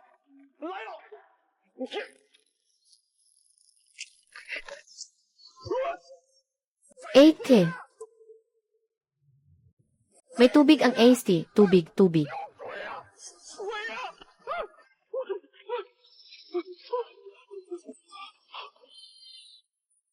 Taon-taon sumasabog. Kahit ang 80, nakakatakbo pa nga ako. Kung totoong worth isa 0 bilyon ito, sino ang bibili?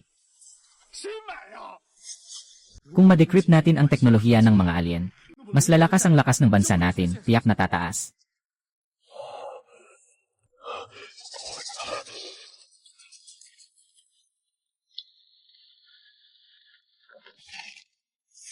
Hello, kumusta? Ako. Kakatapos ko lang manghuli ng isda. Nakakuha ako ng isang epe. Hindi. Yung paru-paru na lumilipad ay epe. 80, Yifi. Naku. Hindi ako baliw. Ako. Nandito ako ngayon sa tabi ng lawa sa timog ng lungsod, sa fish pond. Ay, Ako, at yung AC ay nandito rin, haha. Ang tanga kong anak na babae. Sa wakas naisip mo na. Yung inutil na si Chen Dingsheng, nung kumita lang ng 1 milyon ay nagpakalayo. Ganito ang mga tao, mas mabuti nang hindi na natin pakialaman. Nanay, ngayon naghahanap ako ng malaking boss para sa'yo. Mayaman na siya. Basta't mapaligaya natin si Lanlan, ayos na iyon. Haha.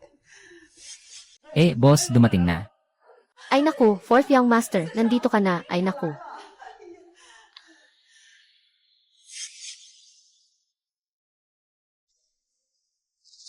Hindi ko inakalang yung amoy pangingisda na matandang asawa.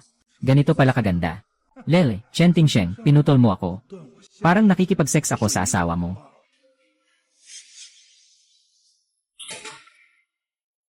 Narinig ko na meron kang anak na babae. Haha, young master son. Basta makipag-ugnayan ka lang kay Wang Fang. Pagkatapos ng kasal, pinapangako ko, hindi ko hahayaang guluhin ang batang iyon na palaging nalulugi ang buhay ninyo. Nanay, paano mo magagawa na sabihin yan tungkol sa iyong pamangkin? At kanina hindi mo naman sinabi iyon. Kung hindi ko siya madadala si Lanlan, hindi ako magpapakasal. Ikaw namang gago. Baliw ka ba? Dadalahin mo ba ang batang walang pera? Si Son Zeng ay maaari ka pa rin kunin. Ate, huwag kang maging ingrata. Isang karangalan para sa iyo ang magpakasal kay Ginoong Son. Kung dala mo yung batang yan na malas, hindi ka na makakapagpakasal kailanman. Hindi ako magpapakasal kahit patayin mo pa ako. Ikaw namang gago. Ayos lang yan. Siguro gusto ko talaga ng mga bata. Bumili ng isa, libre ang isa, sulit naman talaga.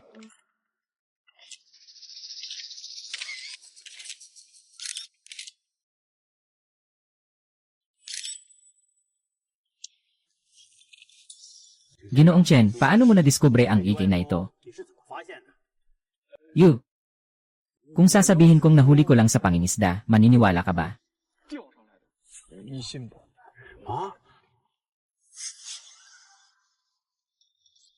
Ginoong Chen, ang 80 na ito ay may napakataas na halaga sa pananaliksik para sa bansa natin. Kung mapapaliwanag natin ng mabuti ang teknolohiya mula sa ibang planeta, ang teknolohiya ng bansa natin ay sasabog sa pag-unlad. At ayon sa utos ng nakatataas, bibigyan ka namin ng 10 bilyong yuan bilang gantimpala. 10 bilyong yuan at gagawaran ka ng titulong ambasadador ng pambansang kasaysayan. Talaga naman.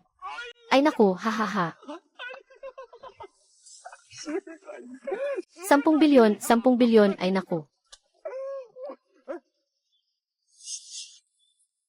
Talagang nahulog ito. Aking asawa ko.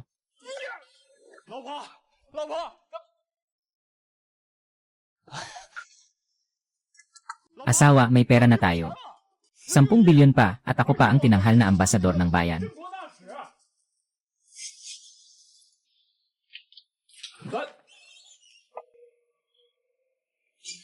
Nakakainis, nasaan na ang tao? Pasensya na. Ang tawag na ito ay naka-off ang telepono.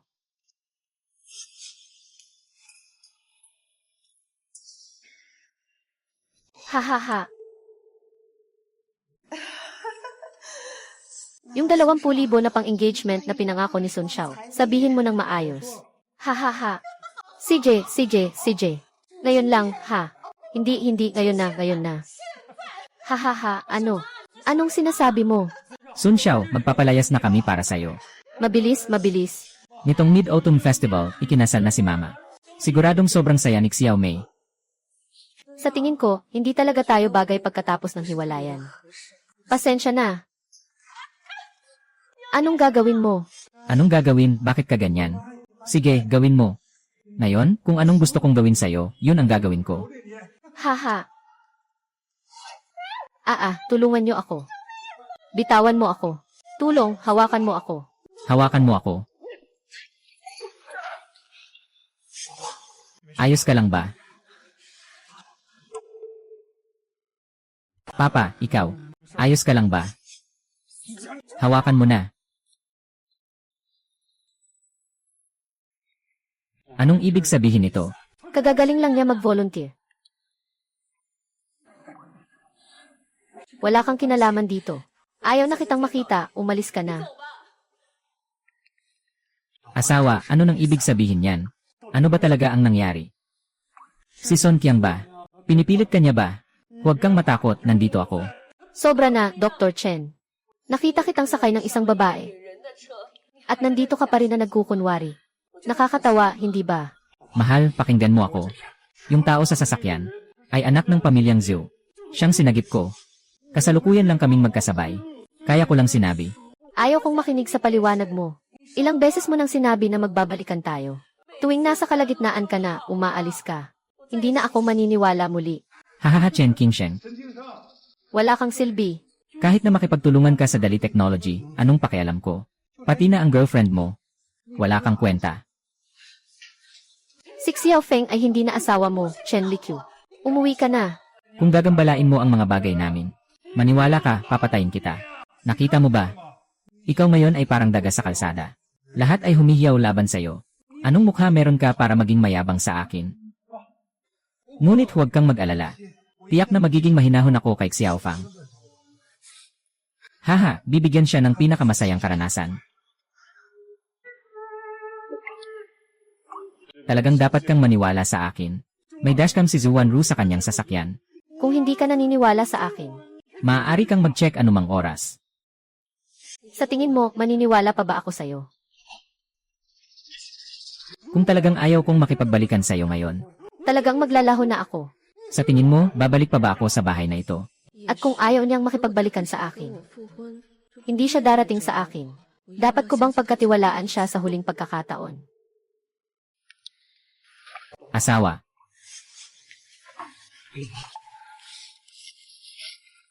Pasensya na, Sun Xiao. Talagang hindi ko kayang pakasalan ka. Desidido akong bigyan si Ting Sheng ng isa pang pagkakataon. Wang Fang, ba't parang tanga ka? Nag-cheat na siya. Bakit ka pa naniniwala sa kanya? Tita, baka baliw ka na. Si Sun Xiao ay anak ng Sun family. Kung mapapangasawa mo siya, ang aming ancestral grave ay mag-ilaw. Pero pipiliin mong makasama ang amoy isdang ito magpakailan pa man. Bakit ka pa magtitiis sa hirap? Hindi ako humihingi ng malaking kayamanan. Gusto ko lang na makasama si Ting Sheng at mabuhay ng maayos. Asawa. Tama ang iyong pinili. Darating na ang magandang buhay, hindi ako karapat-dapat. Wala nang pag-asa ang pamilya Sun. Wala na kayong sandalan. Ano pang magandang buhay ang pag-usapan? Yan ye. Chen, sinasabi ko sa'yo, dapat kang lumuhod ngayon at humingi ng tawad kay Wu Chao. Kung hindi, sa lakas ng pamilya Sun. Madali lang kitang patayin parang lang sa pagpatay ng langgam. Hahaha, mga tao ng pamilya Sun ko. Bobo ka. Akala mo ba na makakasama mo ako dahil sa pakikipagtulungan mo kay Ginoong Li? Sa usapang dote, ilang halaga lang ang isang kahon mo. Mahal na binata, naniniwala ka ba? Ngayon, kaya kong bilhin lahat ng ari-arian ng pamilya Sun ng sabay-sabay. Ha. Hindi. Hindi ako nagkakamali, tama ba? Gusto mong bilhin ang mga negosyo ng Sun family. Ang kabuang halaga ng ari-arian ng Sun family ay 3 bilyon. Anong meron ka? Ah, tama pala. Pwede kang maghanap kay Ginoong Li. Pero, sa kanya, ikaw ay isang gutom na batang nag-imbot. Hindi na tayo pwedeng makipagtulungan pa sa'yo. 3 bilyon lang naman yan. Hindi na kailangan ganito. Bibigyan kita ng 600 milyong yuan. Bibigyan kita ng 600 milyong yuan. Ha. 600 milyon, ha? Akala mo ba nag-aalay ka ng papel na pera para sa tatay mo? Sabi mo lang, 600 milyon pa. Payo ko, agad kang lumuhod kay Sun Xiang at humingi ng tawad. Kapag nagmadali ka, hindi mo na ito mapapalampas pa. Nay, kya. Kung gusto niyang magpakaastig, sasakatuparan ko na lang. Gusto ko lang makita kung paano niya ako ayusin mamaya. Gumawa si Sekretaryo Zeng ng isang kontrata ng paglilipat na nagkakahalaga ng 600 milyon. Gusto ko na ngayon. Ngayon, yumuko ka at humingi ng tawad. Ihandog mo ang babae mo sa aking kama. Pagkatapos nito, tapusin na natin ang usapin ng Sun family. Kung hindi, darating ang kontrata. Kahit ayaw mong pumirma, kailangan mong pumirma. Huwag ka nang magpakatigas, mahal. Bakit hindi natin kausapin si Sun Xiao at humingi ng tawad? Huwag kang mag-alala, mahal. Hindi natin kailangan humingi ng tawad sa ganitong tao. Tandaan mo, hayop ka. Kung pumirma ka ng kontrata at walang pambayad, makukulong ka. Nabaliw ka na ba? 6 na bilyon. Hindi natin kayang kitain iyan sa 10 buhay. Huwag kang mag-alala. Walang problema ang asawa. Tatawagan kita ngayon. Agad. Ruhwa, tingnan mo ang mga ganitong uri ng tamad. Nag-ulat ka pa sa lider at matigas ang ulo mo. Kung nagsisisi ka, may oras ka pa. 6 bilyon, totoo ba?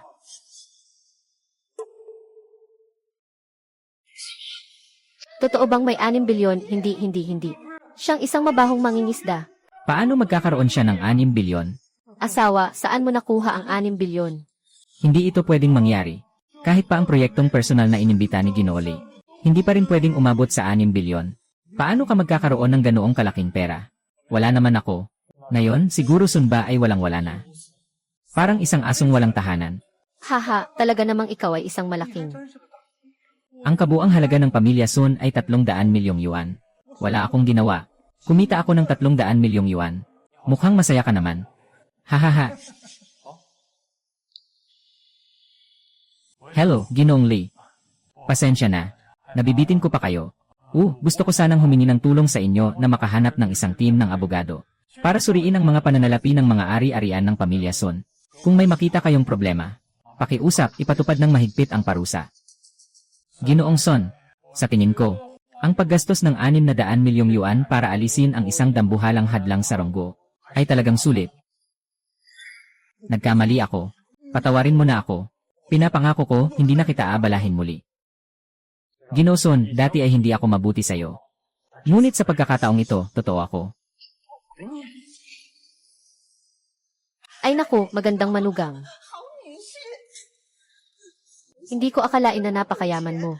Talagang hindi nagkamali ang nanay sa iyo. Simula ngayon, mabuti kayong mamuhay ni Xiaofang. Nanay ang bahala sa mga bata. Masayang kapatid. Mula pagkabata, iniisip ko na ikaw ay isang pambihirang tao. Kapag umunlad ka na, huwag mong kalimutan ang iyong hipag. Naaalala ko noong ako'y mahirap pa. Sabi niyo sa akin ng 3 pangungusap. 2 sa mga ito ay bastos. Ngayon alam niyo nang mayaman ako. Madali na lang sa inyo na humiram. Ayaw na kita. Gusto naming mag-reconcile. Sistema, pakiusap na. Huwag na sanang may mga misyon na ganito. Sino sa inyo ang kusang loob na mag-reconcile? Kusang loob ako. Ako rin ang si Cheng Chayanshen. Ako rin ang si Cheng Chayanshen. Ano?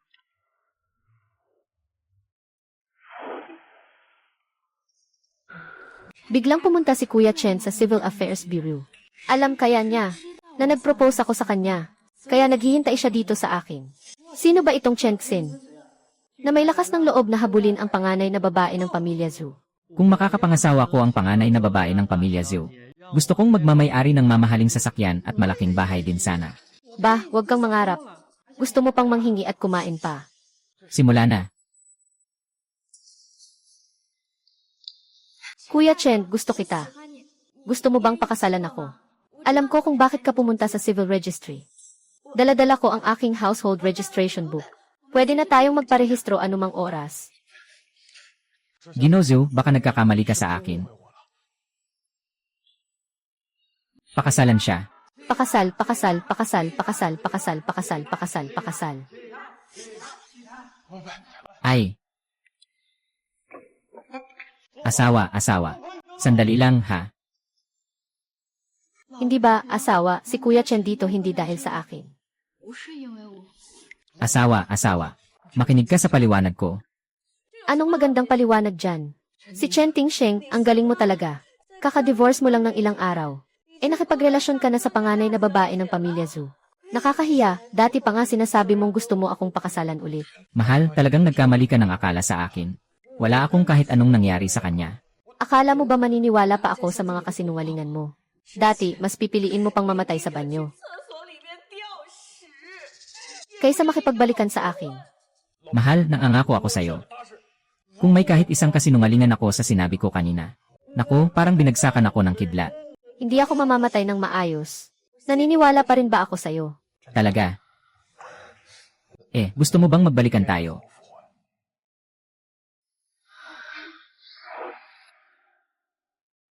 Pasensya na, asawa. Yung nangyari kanina, ako lang ang may kasalanan. Hindi ito tungkol kay Kuya Chen. Kung nakasagasa man ito sa'yo. Lubos akong humihingi ng paumanhin. Tingnan mo, asawa. Sabi ko ba hindi kita niloko? Hindi mo talaga ako niloko. Totoo ang bag. Sige, maniniwala na naman ako sa'yo. Tayo na ulit magpakasal.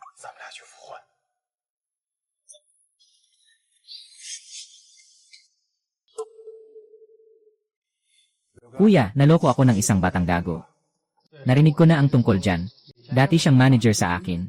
Lumipas na ang gulo tungkol dito. Tutulungan kita ah. Tungkol naman sa batang yan na niloko ka. Kung kaya niya, kaya niya. Hehe. Salamat kuya, hahaha. Ay, ina. Chen, bakit ikaw lang mag-isa? Nasaan ang amo ng pamilyang Zhou? Sa totoo lang, ako ang naghahanap sa'yo. Oh, nga. Huwag, Kuya Chen. Hindi ko alam na nagkasundo na kayo ng asawa mo. Yan he. Zhou, asawa, ay naku. Yan he. Zhou, anong ginagawa mo? Hindi naman kita sinisisi. Naku, nabasag mo ang baso na ito. Alam mo ba kung magkano ang basong ito? Bakit ka nagagalit? Isang baso lang naman yan, di ba? Ibabayad ko na lang sa'yo. 5,000. Ano? 5,000, 5,000. Makakabili ka na ng isang truck ng mga tasa. Ito ay imported. Ganito talaga ang presyo. Kung hindi nyo kaya ngayon, huwag na kayong umalis. Isang sirang tasa, humihingi sa amin ng 5,000 piso. Sobrang taas ng presyo. Tawagin mo ang manager ninyo dito. Kapag nabasag ang baso, kailangang magbayad. Ikaw yan. Sabi ko kanina, ang manager dito ang tawagin. Hindi ikaw na malas na tao. Ako na ngayon ang manager ng Global Hotel. Chen Tingsheng, sa wakas ay nahuli na kita. Magbabayad ako. Hindi na ito 5,000 ngayon. Kundi ito ay 1,000,000. Bakit hindi mo sinubukang kunin ang 1,000,000, ha? Fenkyang, huwag mong kalimutan na ngayon ay boss na tayo. Haha. Si Zhao Chen ba ay pinsan ko? Kahit si Lei Bing ay magpapasensya kapag nakikita siya. Si Emily. Shen, si Zhao Tian ba ang boss ng King Bang? Kahit si Li Zong ay hindi magtatangkang makipag-away sa kanya. Dahil nasira namin ang mga bagay mo. Siyempre, kami na ang mag-asikaso. Hahaha.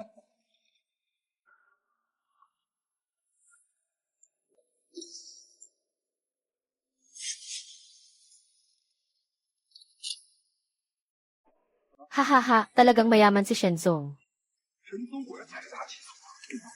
100,000 para sa isang tasa. Ah, tama nga. Luhan, magkano ang ginastos mo sa renovation ng Global Hotel? 50,000,000, bakit? Balak mo bang bilhin pati ang Global Hotel? O, tingnan mo kung may lakas siyang mag-isip tungkol sa Global Hotel.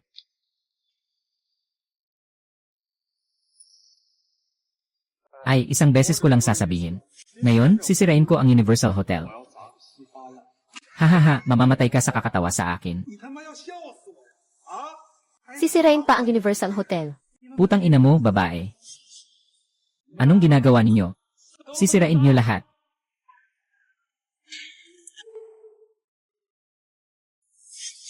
Ah. Iwanan ang babae. Pagsasaksakin ang mga lalaki at ipapakain sa aso. Sun Qiang, nalugi na tayo. Ano ba talaga ang gusto mong gawin? Kanina, ang pinabayaran ay para sa basag na tasa.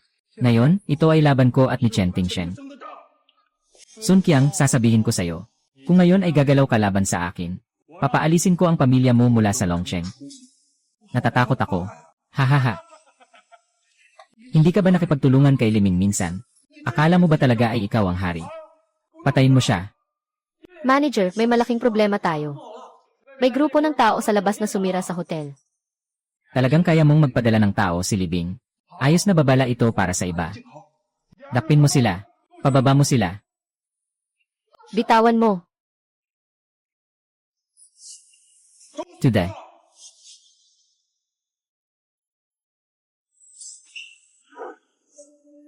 Anong nangyayari, nanay? Sino ba ang may lakas ng loob na sirain ang hotel ko? Siguradong si pinsan ang salarin na to. Tiyak siya yan. Pinatawag niya si Lei Bing para sirain ang hotel. Nag-aalala ako na wala akong dahilan para kumilos laban kay Liming. Ngayon na naghahanap siya ng gulo. Tutulungan natin siyang makuha ang gusto niya. Haha, ipasa ang utos ko. Lahat ng miyembro ng Kingbang sa loob ng Longcheng, magtipon agad. Sa Imperial City Hotel, hintayin ang susunod na utos. Pinsan ko yun. Nasaan ang mga order ng Kinggang na hiniram mo? Sa sandaling lumabas ang order ng Kinggang, may dugo sa gitna ng laban. Walang natira sa mga gago. Anong meron kang pang-aanga sa akin?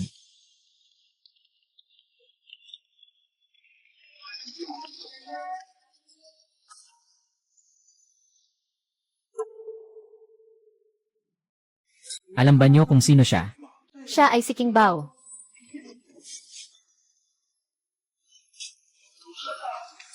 Halos masira na ang hotel dahil sa kanya. Nasaan ang mga nasa unahan? Saan sila pumunta? Bakit kaya hindi pa rin dumating ang asawa ko? Siguro.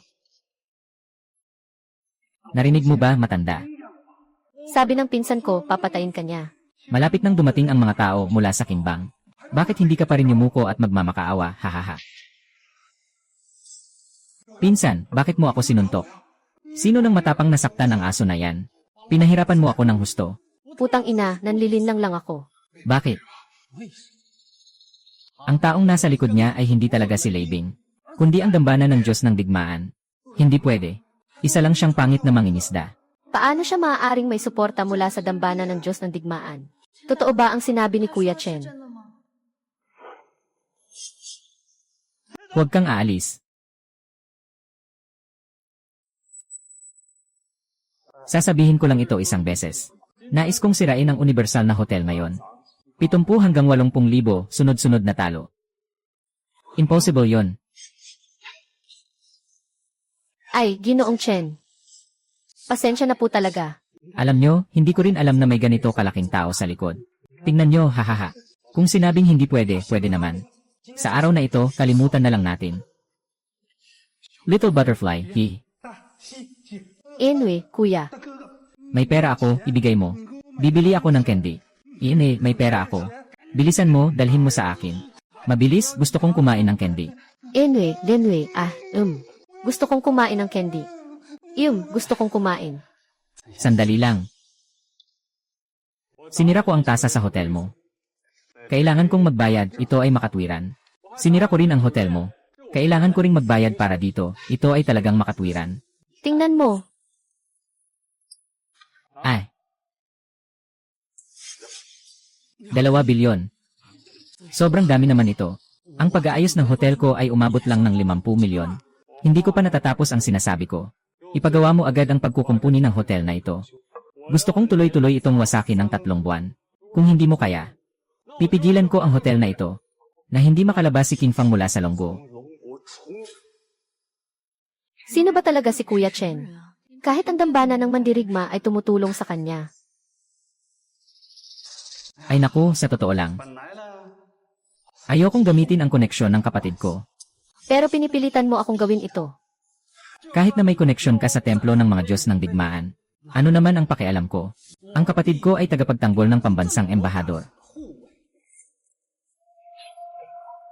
Bakit hindi ko alam na may tagapagtanggol ako? Uy, kapatid. Pinagtitripan ako sa Global Hotel. May koneksyon sila sa templo ng mga Diyos ng digmaan. Ay naku. Sabihin mo kung ngayon ay luluhod ka at aamin may pag-asa ka pa. Kung hindi, hintayin mo ang kapatid ko. Talaga namang patay ka na. Sige, maghihintay ako sa kapatid mo. Talagang gusto kong makita. Kung ano ang hitsura ng pambansang sugo ng Dragon Kingdom. Pero makaupo ako habang ikaw ay.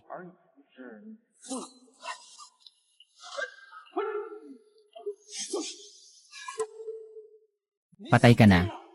Hindi ka pakakawalan ng kapatid mo. Pangkat ng mga tagapagtanggol ng sugo. Ngunit ito ay Dragon Kingdom Oaths. Sino ang may lakas na humawak sa kuya ko, bitawan? Yung bunso ay talaga namang walang hiya. Hindi lang niya winasak ang aming ari-arian, kundi sinaktan pa ako. Patayin mo siya, bunso. Yumuko ka at humingi ng tawad sa akin. Kung hindi, papatayin ka namin. Mas mabuting mag-sorry na lang si Brother Chen. Ah, kaya pala ikaw ang general ng bayan. Kaya ako. Kung masaya ka ngayon, matatapos na ang iyong karera. Ako ang kinilalang general ng pambansang ambag. Kahit kilala mo pa ang mga tao sa templo ng Diyos ng digmaan, sinasabi ko na ikaw ay isang mamamatay tao. Ikaw ay mamamatay tao. Sino ang may lakas ng loob na sisihin ako sa halip? Ako pa ang bibigyan ng parangal at selyo. Haha, habang papalapit ang kamatayan, anong tawa mo? Hindi ka ba natakot o natulala? Ako'y natatawa, ikaw bilang pambansang ambag na personal na gwardiya. Ngunit kahit hindi alam kung sino ang ambasador ng bansa, hindi ba ito nakakatawa? Ahahaha. Kakatapos ko lang italaga bilang tagapagbantay ng ambasador ng bansa ngayon araw. Bago ito, talagang hindi ko pa nakikita ang dalawa. Pero paano niya nalaman? Mali, may mga tao sa loob na nakakaalam, hindi ito labis. Hindi mahalaga kung nakita na ang ambasador ng bansa o hindi. Maaari kang mamatay. Ay nako, ay nako. Ang lakas ng loob ni Zhang Lei. Inutusan kita na protektahan ang ambasador ng bansa. Paano mo siya pinrotektahan? Ang Diyos ng digma, siya ay isang mamamatay tao. Pakilisan, ambasador ng bansa. Naghahanda na akong patayin siya. Diyos ng digma, ang kapatid ko ay nagpoprotekta sa ambasador ng bansa. Nagsisinungaling ka. Hindi siya mamamatay tao. Ikaw talaga ang nagsisinungaling para sa sariling kapakanan. Matagal na kitang kasama, Haring Mandirigma. Alam na alam mo kung sino ako. Talaga siyang. Isara mo ang mga mata mo at magmasid ng maayos. Ang mamamatay tao ay ang ambasador ng estado. Hindi pwedeng siya iyon. Paano siya magiging ambasador ng estado? Ginoo. Nagkamali ka ba? Narinig ko na siya ay isang amoy pating na mangingisda. Hindi siya karapat-dapat kahit magpahid ng sapatos para kay Master Zengo. Ang appointment na inilabas ni Lijay, personal na ipinagkaloob kay Ginoong Chen ang medalya ng Zengo. Akala niyo ba magkamali ako? Kakatapos ko lang gustong patayin si Master Zengo. Tapos na lahat. Isa lang siyang amoy huli na mangingisda. Ano ang karapatan niya para maging Master Zengo? Hindi ako sang-ayon, may itinatagong lihim dito. Dumarating ang panahon ng walang kapantay na pag-angat ng teknolohiya ng Dragon Nation. Malapit nang ilabas ang mga fighter jet, nuclear fusion submarines, at flying aircraft carriers. Lahat ng ito ay dahil sa ambag ng Ambasador Zeng. Ang kanyang walang pag-iimbot na sakripisyo ang nagtagumpay sa lahat ng ito. Tara! Dalhin sila.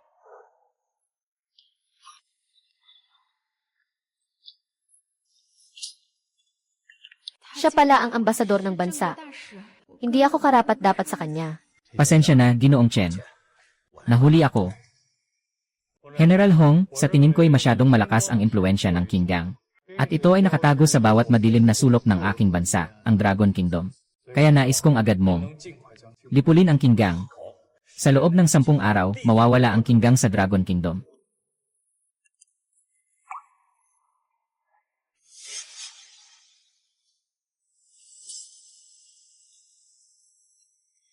Ginang Wang Fang. Sa sakit man o sa kalusugan, sa kahirapan man o sa kayamanan, handa ka bang magpakasal kay Ginoong Chen Tingsheng? Handa ako. Ginoong Chen Tingsheng. Sa sakit man o kalusugan, sa kahirapan man o kayamanan, handa ka bang pakasalan si Genvi? Wang Fang, may natanggap akong gawain mula sa paaralan. Natanggap ang gawain sa pangingisda. Sa loob ng 1-0 minuto, pumunta sa tinukoy na lugar at mangisda. Hindi pa alam ang gantimpala ng gawain. Kung mabigo sa gawain, mawawala ang lahat sa iyo. Countdown, 9 minuto at 59 segundo. Naku, bakit naman may mission na naman? Ginoong Shen. Mahal, hindi ko na alam paano ipaliwanag sa'yo. Pero kailangan ko talagang mangisda ngayon. Baka gusto mong pumunta muna at yakapin si Manugang. Pwede bang huwag kang magalit? Naiintindihan ko. Sige, pupunta ka na, hihintayin kitang bumalik dito. Salamat, mahal kong asawa. Ano ba talaga ang nangyayari? Bakit umalis ang groom? Gaganapin pa ba ang kasal? May problema, dinukot si Lanlan ng isang lalaking may pamalo sa paa. Ano? Lanlan. Ding. CJ.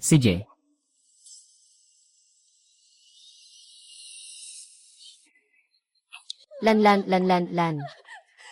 Ginoo, pulis. Ito ang aking anak na babae. Kasama sa pulis.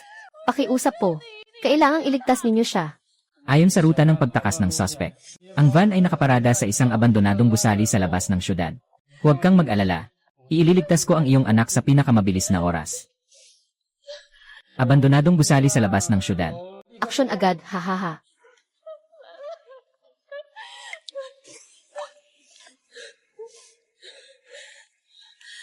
Pasensya na. Naka-off ang telepono na tinawagan mo. Sorry, magyal ulit. Telepono. Ay.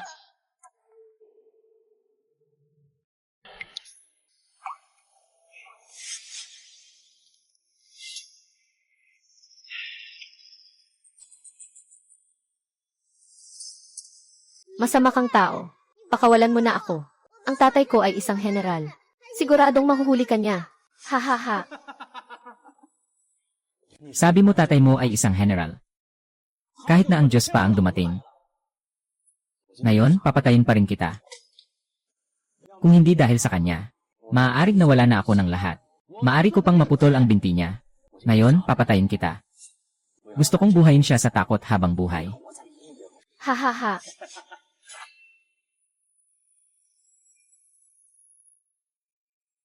Nakagat na.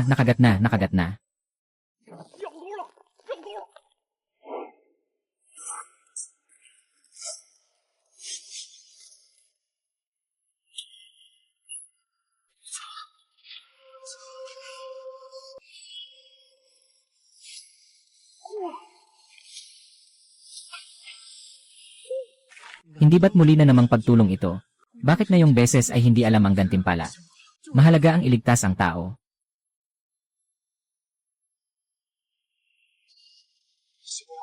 Bata. Naririnig mo ba ang tito mo? Ah, kaninong bata ito? Bakit nahulog sa tubig? Anong ginagawa ng mga magulang niya? Mag-focus ka naman.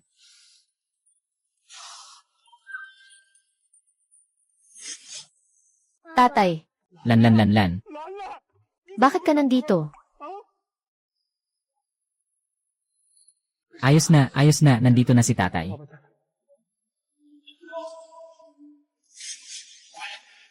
Tulong. Yung batang babae kanina nakahiga lang doon. Tapos biglang nawala. Nawala nga, di ba? Alam niyo ba kung ano ang ibig sabihin ng biglang nawala? Ibaba niyo ang kutsilyo. Huwag kayong lumapit. Ibaba niyo ang kamay.